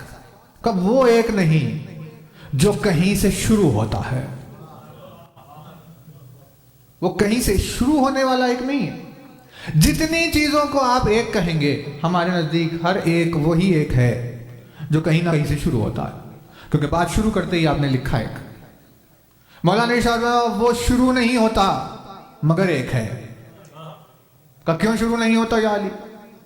کہ کیونکہ جو کوئی شروع ہونے والا ہے وہ کہیں نہ کہیں جا کر ختم ہو جاتا ہے، کیونکہ اسے ختم ہونا نہیں ہے اسی لیے وہ شروع نہیں ہوا ہے. شروع ہوئے بغیر ایک ہے، نمبر سسٹم میں آئے بغیر ایک ہے. 2 سے چھوٹا پڑھنے والا ایک نہیں ہے. مولا نے ارشاد فرمایا جتنے بھی ایک ہیں وہ 10 کے آگے چھوٹے ہو جاتے ہیں، کم ہو جاتے ہیں، لیکن وہ ایک وہ ہے کہ جس کے سامنے 10 ہو 100 ہو 1000 ہو کتنے بھی ہو وہ ایک ہی ہمیشہ سب سے زیادہ ہوتا ہے.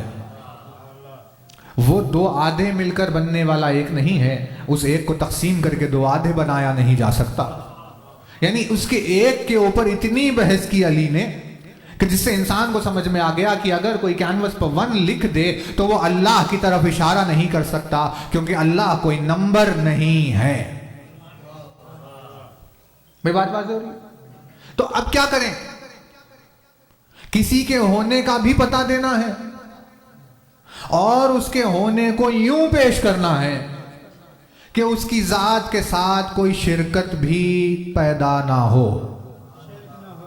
نہیں کر رہے توجہ. اگر ایرو ہوتی تو ڈائریکشن کا قیاس پیدا ہوتا، اگر شیپ ہوتا تو شکل و صورت کا قیاس پیدا ہوتا، اگر لیٹر ہوتا تو کسی نام اور نمود کا یا حروف کا تصور پیدا ہوتا، اگر کوئی نمبر ہوتا تو اس کی تعداد کا یا اس کے انفرادیت کے اوپر سوال پیدا ہوتا. یہ ساری چیزیں توحید کے لیے نہیں ہیں. نہ اس کے لیے نمبر ہے، نہ اس کے لیے ڈیجٹ ہے، نہ اس کے لیے لیٹر ہے، نہ اس کے لیے شیپ ہے، نہ اس کے لیے کوئی ڈائریکشن ہے. ساری چیزیں نہیں ہیں. ان سب کی نفی کے ساتھ، ان سب کا انکار کرتے ہوئے یہ دلیل دینا ہے کہ وہ موجود ہے، یعنی اس کے ہونے کا بھی پتہ ہو اور کسی قسم کا اس کی ذات کے ساتھ کسی قسم کی ملاوٹ کی گنجائش بھی پیدا نہ ہو.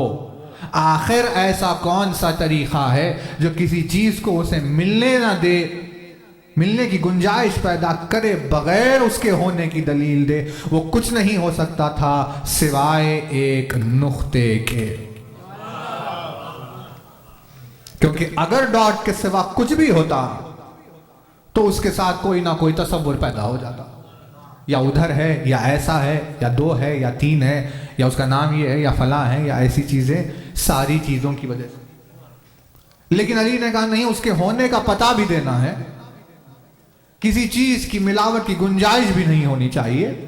لہذا کون ہے جو صرف اس کے ہونے کی دلیل بنے اور کوئی طرح کا شرک پیدا ہونے کی گنجائش نہ دے؟ وہ کچھ نہیں ہو سکتا تھا سوائے نقطے کے. اسی لیے ارشاد فرمایا انن نقطتو. توجہ ہے نا؟ اب دیکھیے یہ خدمت میں آپ کی نہج الاسرار پیج نمبر 41 کا ایک پیج لے کر آئے ہیں جو شاید 4-5 دن مجالس ختم ہونے تک چلے گا. اس میں کچھ گفتگو نقطے پر کی گئی ہے، لیکن ایسا نہیں ہے کہ صرف اسی میں، یہ اس کے علاوہ ہم نے مشارق میں بھی یہی پڑھا ہے پیراگراف.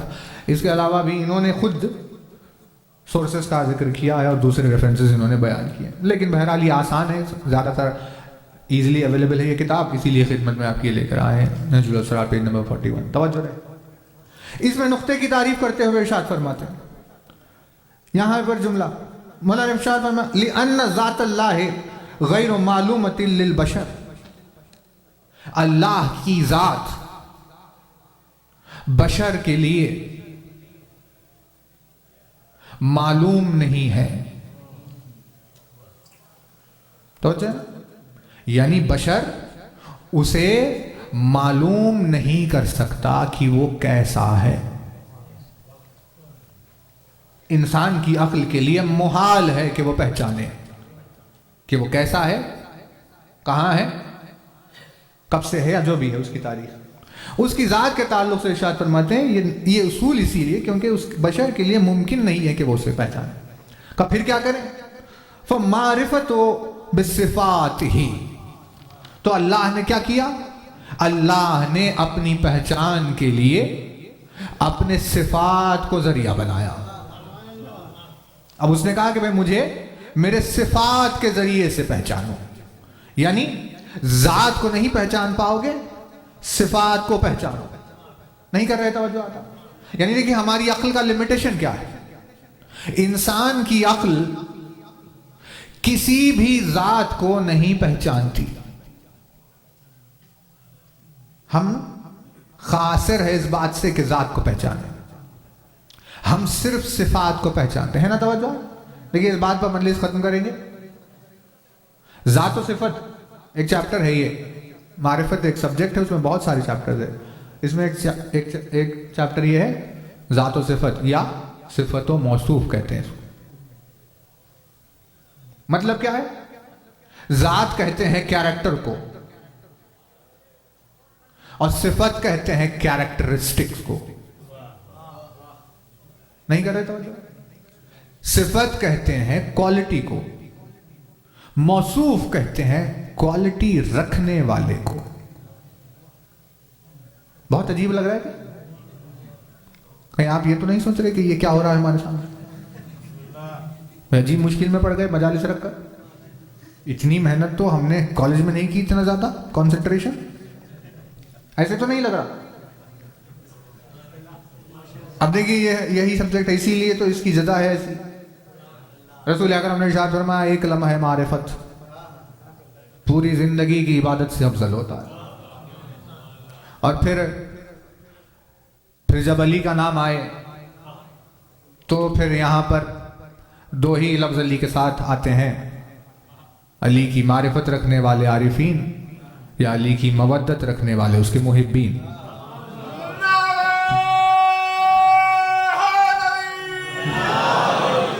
اس کے علاوہ کوئی تیسرا کبھی بھی علی کے نام سے آ کر جڑ نہیں سکتا. جن لوگوں نے پہچانا ہے وہ صاحبان عرفان تھے یا وہ مودت والے تھے. بہرحال یہ بھی ایک الگ دوسرا چیپٹر ہے. لیکن معرفت کے سبجیکٹ میں ایک چیپٹر آپ کو ملے گا صفت و موصوف کے نام سے. صفت کہتے ہیں کوالٹی کو، موصوف کہتے ہیں کوالٹی رکھنے والے کو. اسے موصوف کو ذات بھی کہتے ہیں، ذات و صفت یا صفت و موصوف. جیسے آم، انار، جام، تربوز، یہ سب کون ہے؟ یہ سب موصوف ہے، موصوف ذات ہے. یہ آم موصوف ہے، مٹھاس صفت ہے. گلاب موصوف ہے، خوشبو صفت ہے.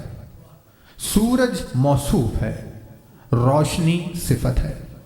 چاند موصوف ہے، چاندنی صفت ہے. پانی موصوف ہے، بہنا صفت ہے.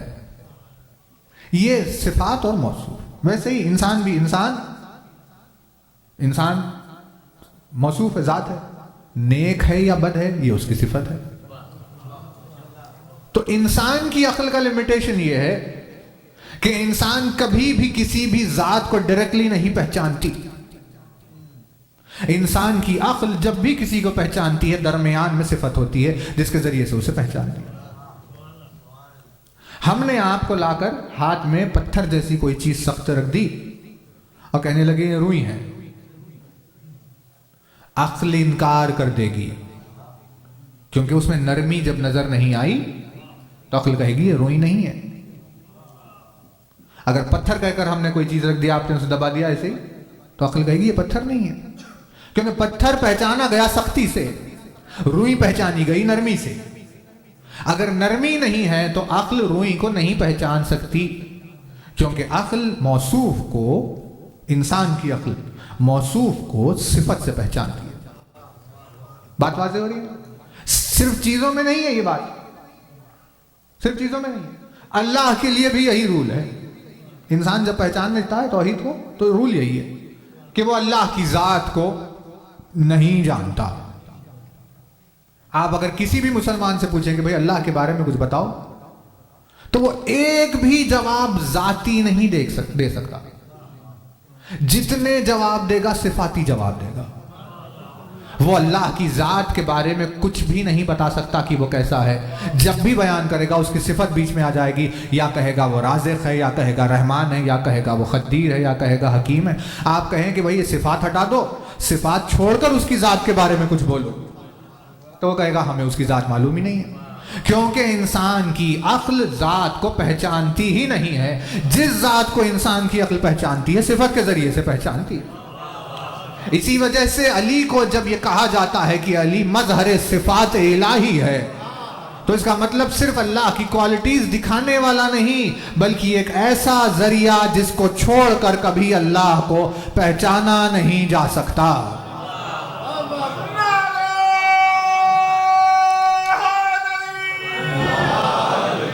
جس کو چھوڑ کر کبھی اللہ کو پہچانا نہیں جا سکتا، کیونکہ صفات کے ہٹ جانے پر عقل انسان ذات کو پہچانتی ہی نہیں ہے۔ تو اس میں جو جملہ ارشاد فرمایا گیا کہ کیا کیا پھر پروردگار عالم نے، روبرو نہیں آئے گا، بشر کے لیے محال تھا اس کو پہچاننا، تو کہا فمعرفت بصفات ہی، تو لہٰذا اللہ نے کیا کیا، اپنی پہچان اپنے صفات کے ذریعے سے کروائی۔ تو جب اپنے صفات کے ذریعے سے فمعرفت بصفات ہی والنقطۃ ہی صفت اللہ، اور نقطہ اللہ کی صفت ہوتا ہے، یعنی نقطہ ہی وہ ذریعہ اور وہ وسیلہ ہے جس کے ذریعے سے اللہ کو پہچانا گیا۔ اگر نقطہ نہیں ہوتا تو اللہ کو کبھی پہچانا نہیں جاتا۔ اسی وجہ سے علی نے کہا انا النقطۃ، میں وہ نقطہ ہوں جو معرفت پروردگار کا ذریعہ بنا ہوا ہے۔ تو یہ جو سفر معرفت کے درمیان میں نقطے کا چیپٹر آیا، تو اس پر مجلس تو ہوئی۔ خیر دیکھیے انڈیا کی ہم نے آپ سے بات کہی، کیونکہ وہاں ہر دن مجلسیں ہوتی ہے اور وہ ساتھ ساتھ رہتے ہیں سارے لوگ، تو انہیں پتہ ہوتا ہے، وہ کنیکٹڈ رہتے ہیں سالوں سے، تو بات فوراً آگے بڑھتی ہے۔ آپ کے پاس ہم بار بار حاضر نہیں ہو پاتے، اسی لیے تھوڑا سا ہمیں بھی دیکھ کر چلنا پڑ رہا ہے، کیونکہ یہ نقطے کے مقامات، اور نقطہ بہت باریک ہوتا ہے۔ ارشاد فرماتے ہیں انا النقطۃ بائے بسم اللہ الرحمن الرحیم،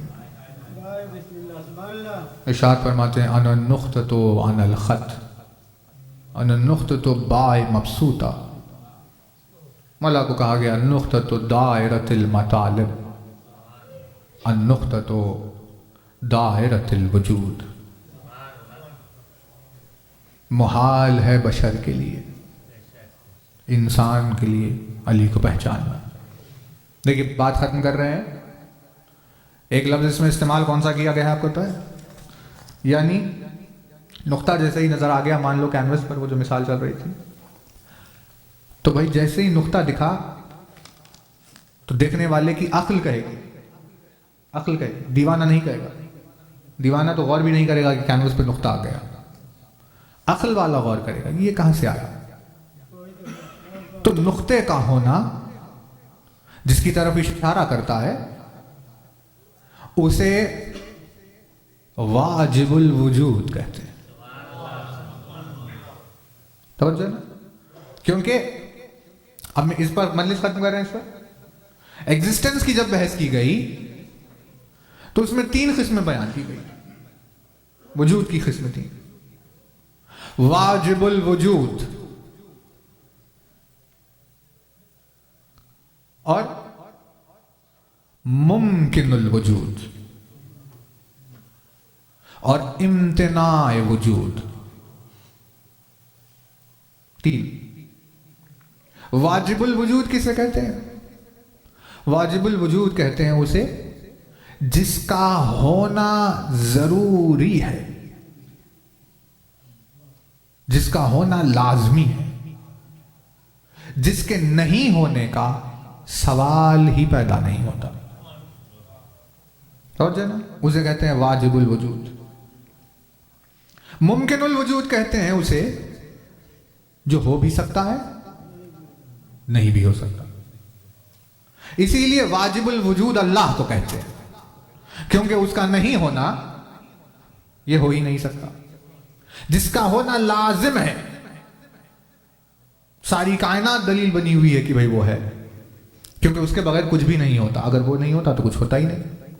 اسی لیے اگر کچھ ہے تو مطلب وہ موجود ہے، اسے کہتے ہیں واجب الوجود، جو ہے ہی ہے۔ ممکن الوجود کہتے ہیں جو ہو بھی سکتا ہے نہیں بھی ہو سکتا، جیسے ہم، اللہ نے چاہا تو پیدا کر دیا، نہیں چاہتا تو نہیں کرتا، ہمارا ہونا ضروری نہیں ہے، اللہ کی مرضی تھی ہو گئے، وہ نہیں چاہتا، یعنی جو ہو بھی سکتا ہے تو نہیں بھی ہو سکتا، اسے کہتے ہیں ممکن الوجود۔ اور امتناع وجود کہتے ہیں اسے جو ہو ہی نہیں سکتا، جس کا ہونا پاسبل ہی نہیں۔ جیسے کوئی ایگزامپل ہے آپ کے ذہن میں امتناع وجود کا کہ بھئی کیا ہے وہ جو ہو ہی نہیں سکتا؟ جیسے امتناع وجود کی مثال ہے اللہ کا ظالم ہونا، جو ہو ہی نہیں سکتا، اللہ کا بھول جانا جو ہو ہی نہیں سکتا، یہ سب امتناع وجود کے مثالیں ہیں جو کبھی ہو ہی نہیں سکتی، ہے نا توجہ؟ ویسے ہی رسول اکرم نے بھی ایک امتناع وجود کی مثال دنیا کے سامنے، لوگوں کے سامنے بیان کی جب ارشاد فرمایا کہ انسان کی عقل میں علی کا آ جانا یہ ہو ہی نہیں سکتا۔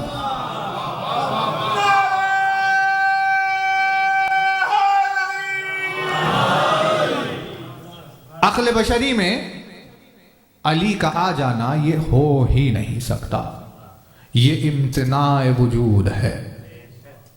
ایسی ذات مقدس نے اس کے ہونے کا پتہ دیا، وہ واجب الوجود کی دلیل کو نقطہ کہا جاتا ہے۔ بس دیکھیے اسی پہ بحث کر رہے ہیں خدمت میں آپ کی، کیا کہیں، اب 17 ماہ مبارک آ گئی ہے، یعنی دیکھتے دیکھتے ماہ مبارک کا چاند دیکھ رہے تھے، اس کا انتظار کر رہے تھے کہ اب دیکھا کہ 17 تاریخ اور کل کا روز، کل کی شام شب ضربت امیر المومنین علی کے سر کے شگاف ہونے کی شب ہے۔ تو آپ گھر سے جب نکل رہے ہوں گے تو تبھی سے اپنے آپ کو گریہ کے لیے آمادہ کر کے آئے، کیونکہ ایک بہت بڑا مقدر چاہیے، بہت بڑا نصیب چاہیے کسی کے لیے جب وہ علی کے غم میں روتا ہے۔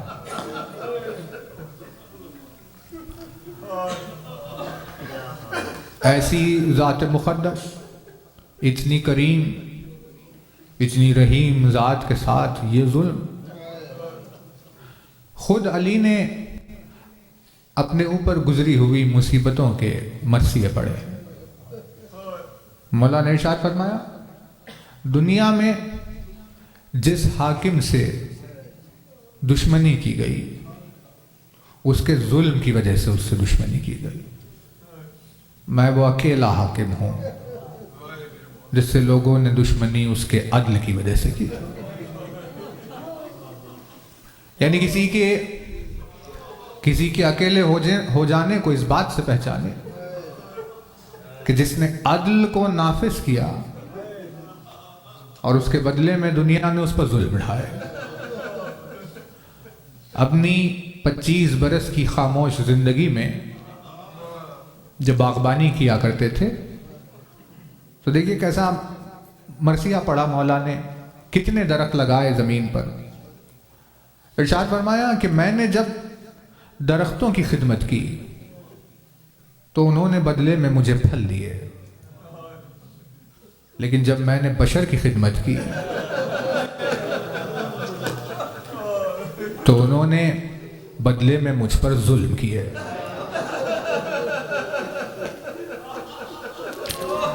چالیس ہجری کے ماہ مبارک میں علی کے خطبات کا رنگ بدلتا ہوا نظر آیا۔ چند ہی چاہنے والے رہ گئے تھے، انگلیوں پر جنہیں گن لیا جا سکے، کوئی زیادہ چاہنے والے علی کے نہیں تھے اطراف میں۔ 40 ہجری ممبر جب خطبہ دیتے ممبر کوفہ سے تو قریب میں 2-4 لوگ چاہنے والے بیٹھے ہوئے ہوتے۔ ممبر پر آئے، ایک مرتبہ علی نے دعویٰ سلونی کیا، اور جب علی کی آواز گونجی مسجد کوفہ میں، سلونی، مجھ سے سوال کرو، تو یہ جو قریب میں بیٹھے ہوئے چاہنے والے تھے ان کے چہروں پر کامیابی کے، خوشی کے آثار نظر آنے لگے، کیونکہ چاہنے والے کا یہی مزاج ہوتا ہے، وہ اپنے مولا کی کامیابی پر خوش ہوتا ہے۔ جتنے بھی قریب تھے وہ ساری مسجد میں نظر دوڑانے لگے، ہے کسی کے پاس کوئی ایسا سوال جو علی کے اس دعوے کا سامنا کر پائے؟ ہے کوئی سوال کرنے والا جو دعوی سلونی کے سامنے آئے؟ اس طرح چہرے پر کامیابی کے آثار تھے کہ ایک لمحے میں ان کی کامیابی اور خوشی کے آثار غم میں ڈھل گئے جب علی نے اپنے جملے کو آگے بڑھایا کہ مجھ سے سوال کر لو اس سے پہلے کہ تم مجھے کھو دو۔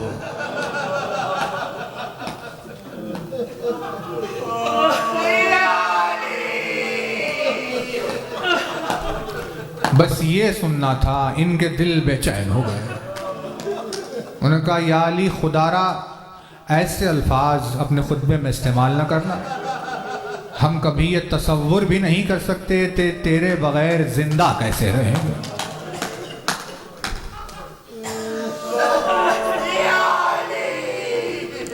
شہادت رسول اکرم پر جس نے اپنی تنہائی کا مرثیہ پڑھا، جو شہادت سیدہ کے بعد جس کی تنہائی معراج کو پہنچ گئی، کوئی تصور کرے کہ علی کتنا اکیلے ہو چکے تھے۔ تو شب ضربت تو کل ہے، انشاءاللہ وہ مصیبت کل ہی خدمت میں آپ کے بیان کریں گے۔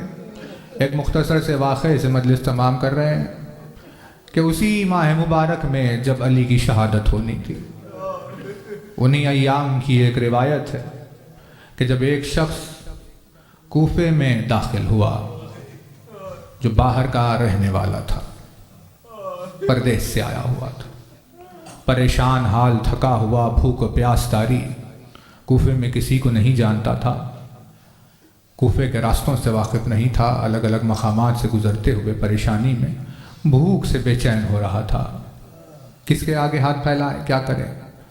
ہوتے ہوتے ہوتے جب مسجد کوفہ کے قریب سے جانے لگا تو اس کی دور سے نظر پڑی کہ کوئی مسجد کے قریب زمین پر بیٹھ کر کچھ کھا رہا ہے۔ بھوکنے سے مجبور کیا، اس نے کہا تو بھی جا کر سوال کر لے، تجھے بھی کھانے کے لیے کچھ مل جائے تو یہ عنایت ہوگی۔ بس یہی سوچ کر وہ کچھ قریب آیا۔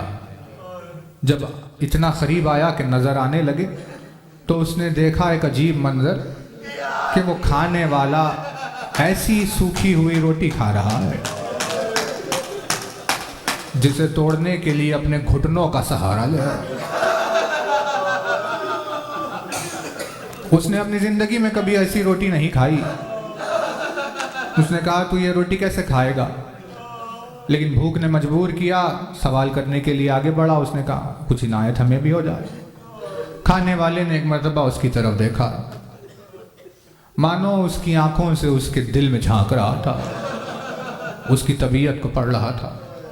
کہا کہ تو یہ سخت روٹی نہیں کھا سکتا، میں تجھے ایک ایسے گھر کا پتہ بتائے دیتا ہوں جہاں دسترخوان بچھا ہوا ہوگا اور وہاں پر نرم روٹیاں مہیا ہوگی، کوئی پابندی نہیں ہوگی، تو اس مقام پر جا کر کھا سکتا ہے، اس کا پتہ دیکھ لے اور وہاں چلا جا۔ یہ حیرت میں پڑ گیا کہ ایسے پرآشوب زمانے میں جہاں انسان ایک دوسرے کے خون کا پیاسا ہے، کیا ایسا بھی کوئی شخص ہو سکتا ہے جو خود سوکھی ہوئی روٹی کھائے اور آنے والے کو کسی نرم غذا کا پتہ بتائے؟ اس نے پتہ پوچھا، جب پتہ معلوم ہوا اسے دریافت کرتے ہوئے پہنچا تو دیکھا کہ واقعاً گھر کا دروازہ کھلا ہوا ہے، دسترخوان بچھا ہوا، لیکن وہ اجنبی تھا، باہر سے ہچکچا رہا تھا کہ اتنے میں گھر سے مالک باہر آیا۔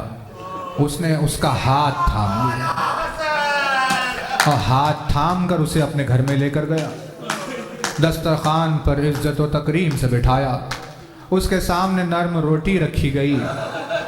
جب غذا کو اپنے سامنے دیکھا تو حیرت زدہ ہو گیا، بھوک لگ رہی تھی، ایک نوالا توڑ کر اپنے دہن میں رکھا۔ بس ایک نوالا دہن میں کیا رکھا، فوراً ہی ایک نوالا روٹی کا توڑ کر اپنے دامن میں جمع کر لیا۔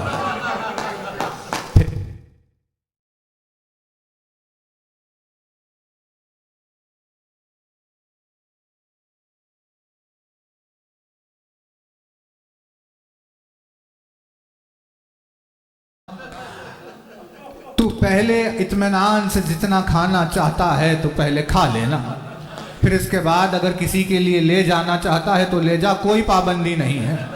اس طرح نوالوں کو جھولی میں کیوں جمع کر رہا ہے؟ اس نے کہا کہ میں اس گھر کا پتہ نہیں جانتا تھا، مجھے مسجد کوفہ کے قریب ایک شخص نے یہاں کا راستہ بتایا، اسی کی بتائی ہوئی راہ کی وجہ سے میں یہاں پہنچا ہوں۔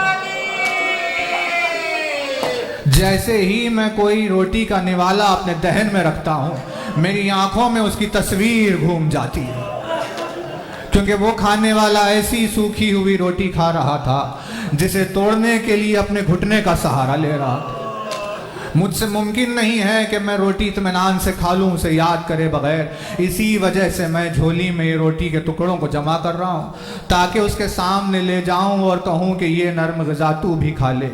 بس یہ الفاظ سننا تھا، حسن مجتبیٰ کی آنکھ سے آنسو جاری ہو گئے۔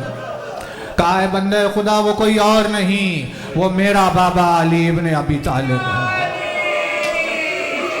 اس کے مزاج میں نرم روٹیوں کی غذا نہیں پائی جاتی، وہ تو وہی سخت روٹی کھائے گا۔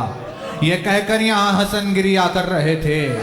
یہ بات تمام ہو گئی، لیکن یہ 40 ہجری کا کوفہ ہے کہ جہاں پر سوال کرنے والے کو علی نرم غذا کا پتہ بتا رہے ہیں، خود سوکھی ہوئی روٹی کھا رہے ہیں، لیکن علی کی اولاد کے اوپر 61 ہجری میں ایسا وقت آ گیا کہ جہاں حسین لشکر یزید کے سامنے اپنے 6 مہینے کے بچے کو آغوش میں اٹھائے ہوئے پانی کی ایک بوند کا سوال کر رہے تھے۔ کیا کوئی صاحب اولاد ہے جو میرے بچے کو پانی سے سیراب کرے؟ سوال آب حسین کا چل رہا تھا۔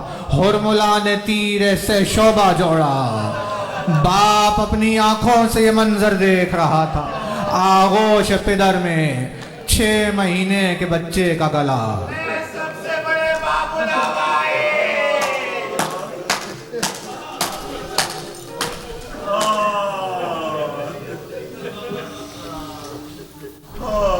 الا لعنت اللہ علی الظالمین وسيعلم الذین ظلموا أي منقلب ينقلبون۔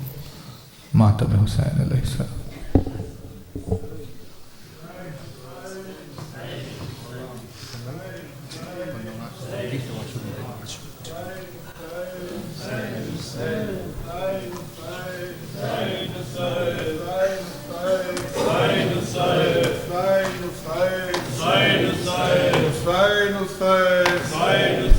حسین حسین حسین حسین حسین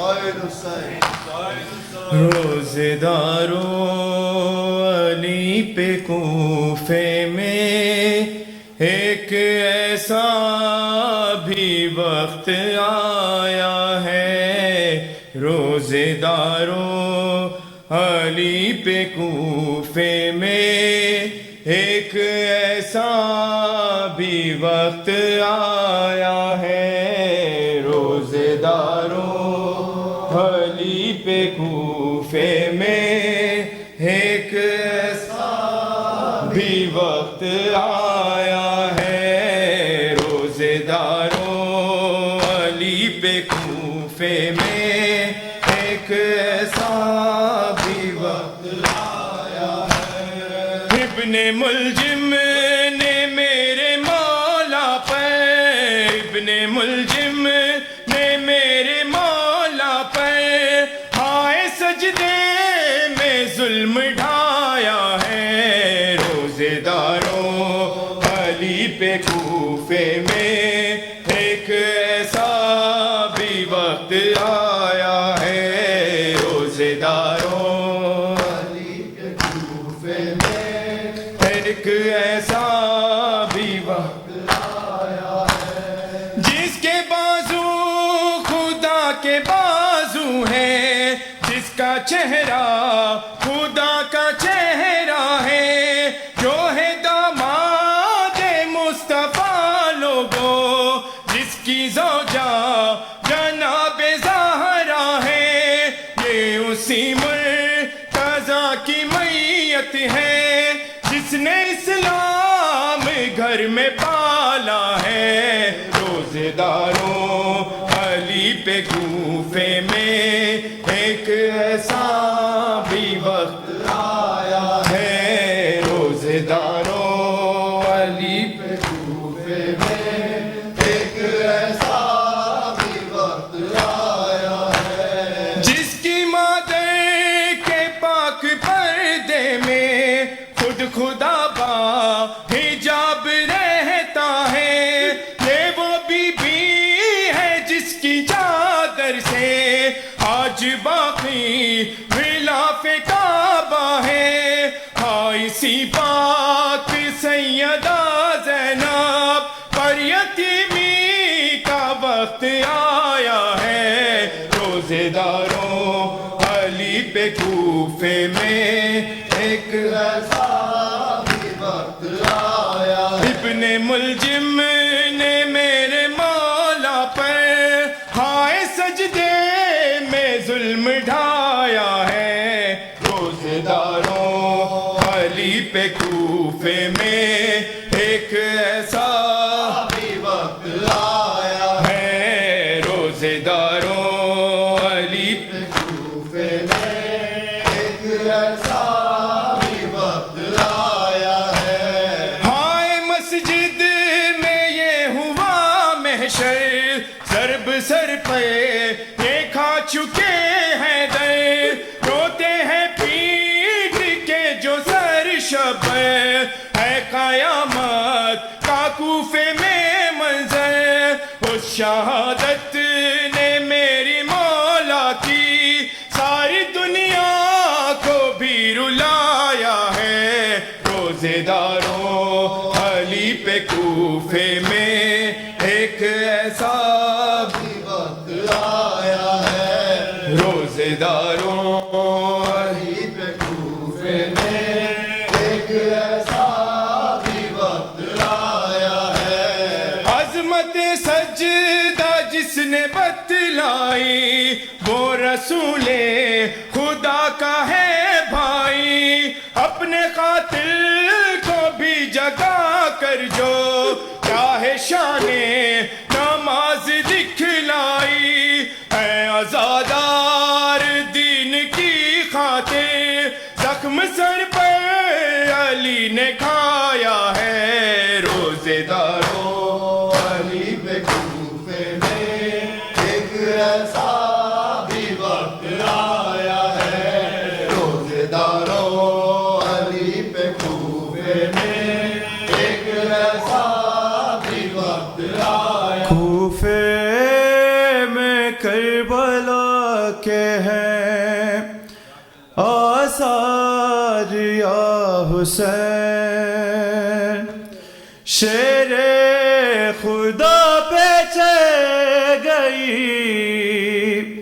شیر خدا پیچھے گئی، تلوار یا حسین، کوفے میں کربلا کے ہیں آثار یا حسین، کوفے میں کربلا کے ہیں آثار یا حسین، کوفے میں کربلا کے ہیں آثار یا حسین، خاک اڑ رہی ہے مسجد کوفہ میں ہر طرف، خاک اڑ رہی ہے مسجد کوفہ میں ہر طرف، پھر لٹ گئی رسول کی سرکار یا حسین، کوفے میں کربلا کے ہیں آثار یا حسین، کوفے میں کربلا کے ہیں آثار یا حسین، کوفے میں کربلا کے ہیں آثار یا حسین، زینب کو دیکھ دیکھ کے روتے ہیں مرتضیٰ، زینب کو دیکھ دیکھ کے روتے ہیں مرتضیٰ، یاد آ رہا ہے شام کا بازار کربلا کے ہیں آثار یا حسین کوفے میں کربلا کے ہیں آثار یا حسین کوفے میں کربلا کے ہیں آثار یا حسین ٹھہرے گا تیرا ضربوں پہ جا کر یہ سلسلہ ٹھہرے گا تیرا ضربوں پہ جا کر یہ سلسلہ سجدے میں آج پہلا ہوا وار یا حسین کوفے میں کربلا کے ہیں آثار یا حسین کوفے میں کربلا کے ہیں آثار یا حسین کوفے میں کربلا کے ہیں آثار یا حسین اب ماں کے ساتھ باپ کو روئیں گی بیٹیاں اب ماں کے ساتھ باپ کو روئیں گی بیٹیاں غم اور دے گا عید کا تہوار یا حسین کوفے میں کربلا کے ہیں آثار یا حسین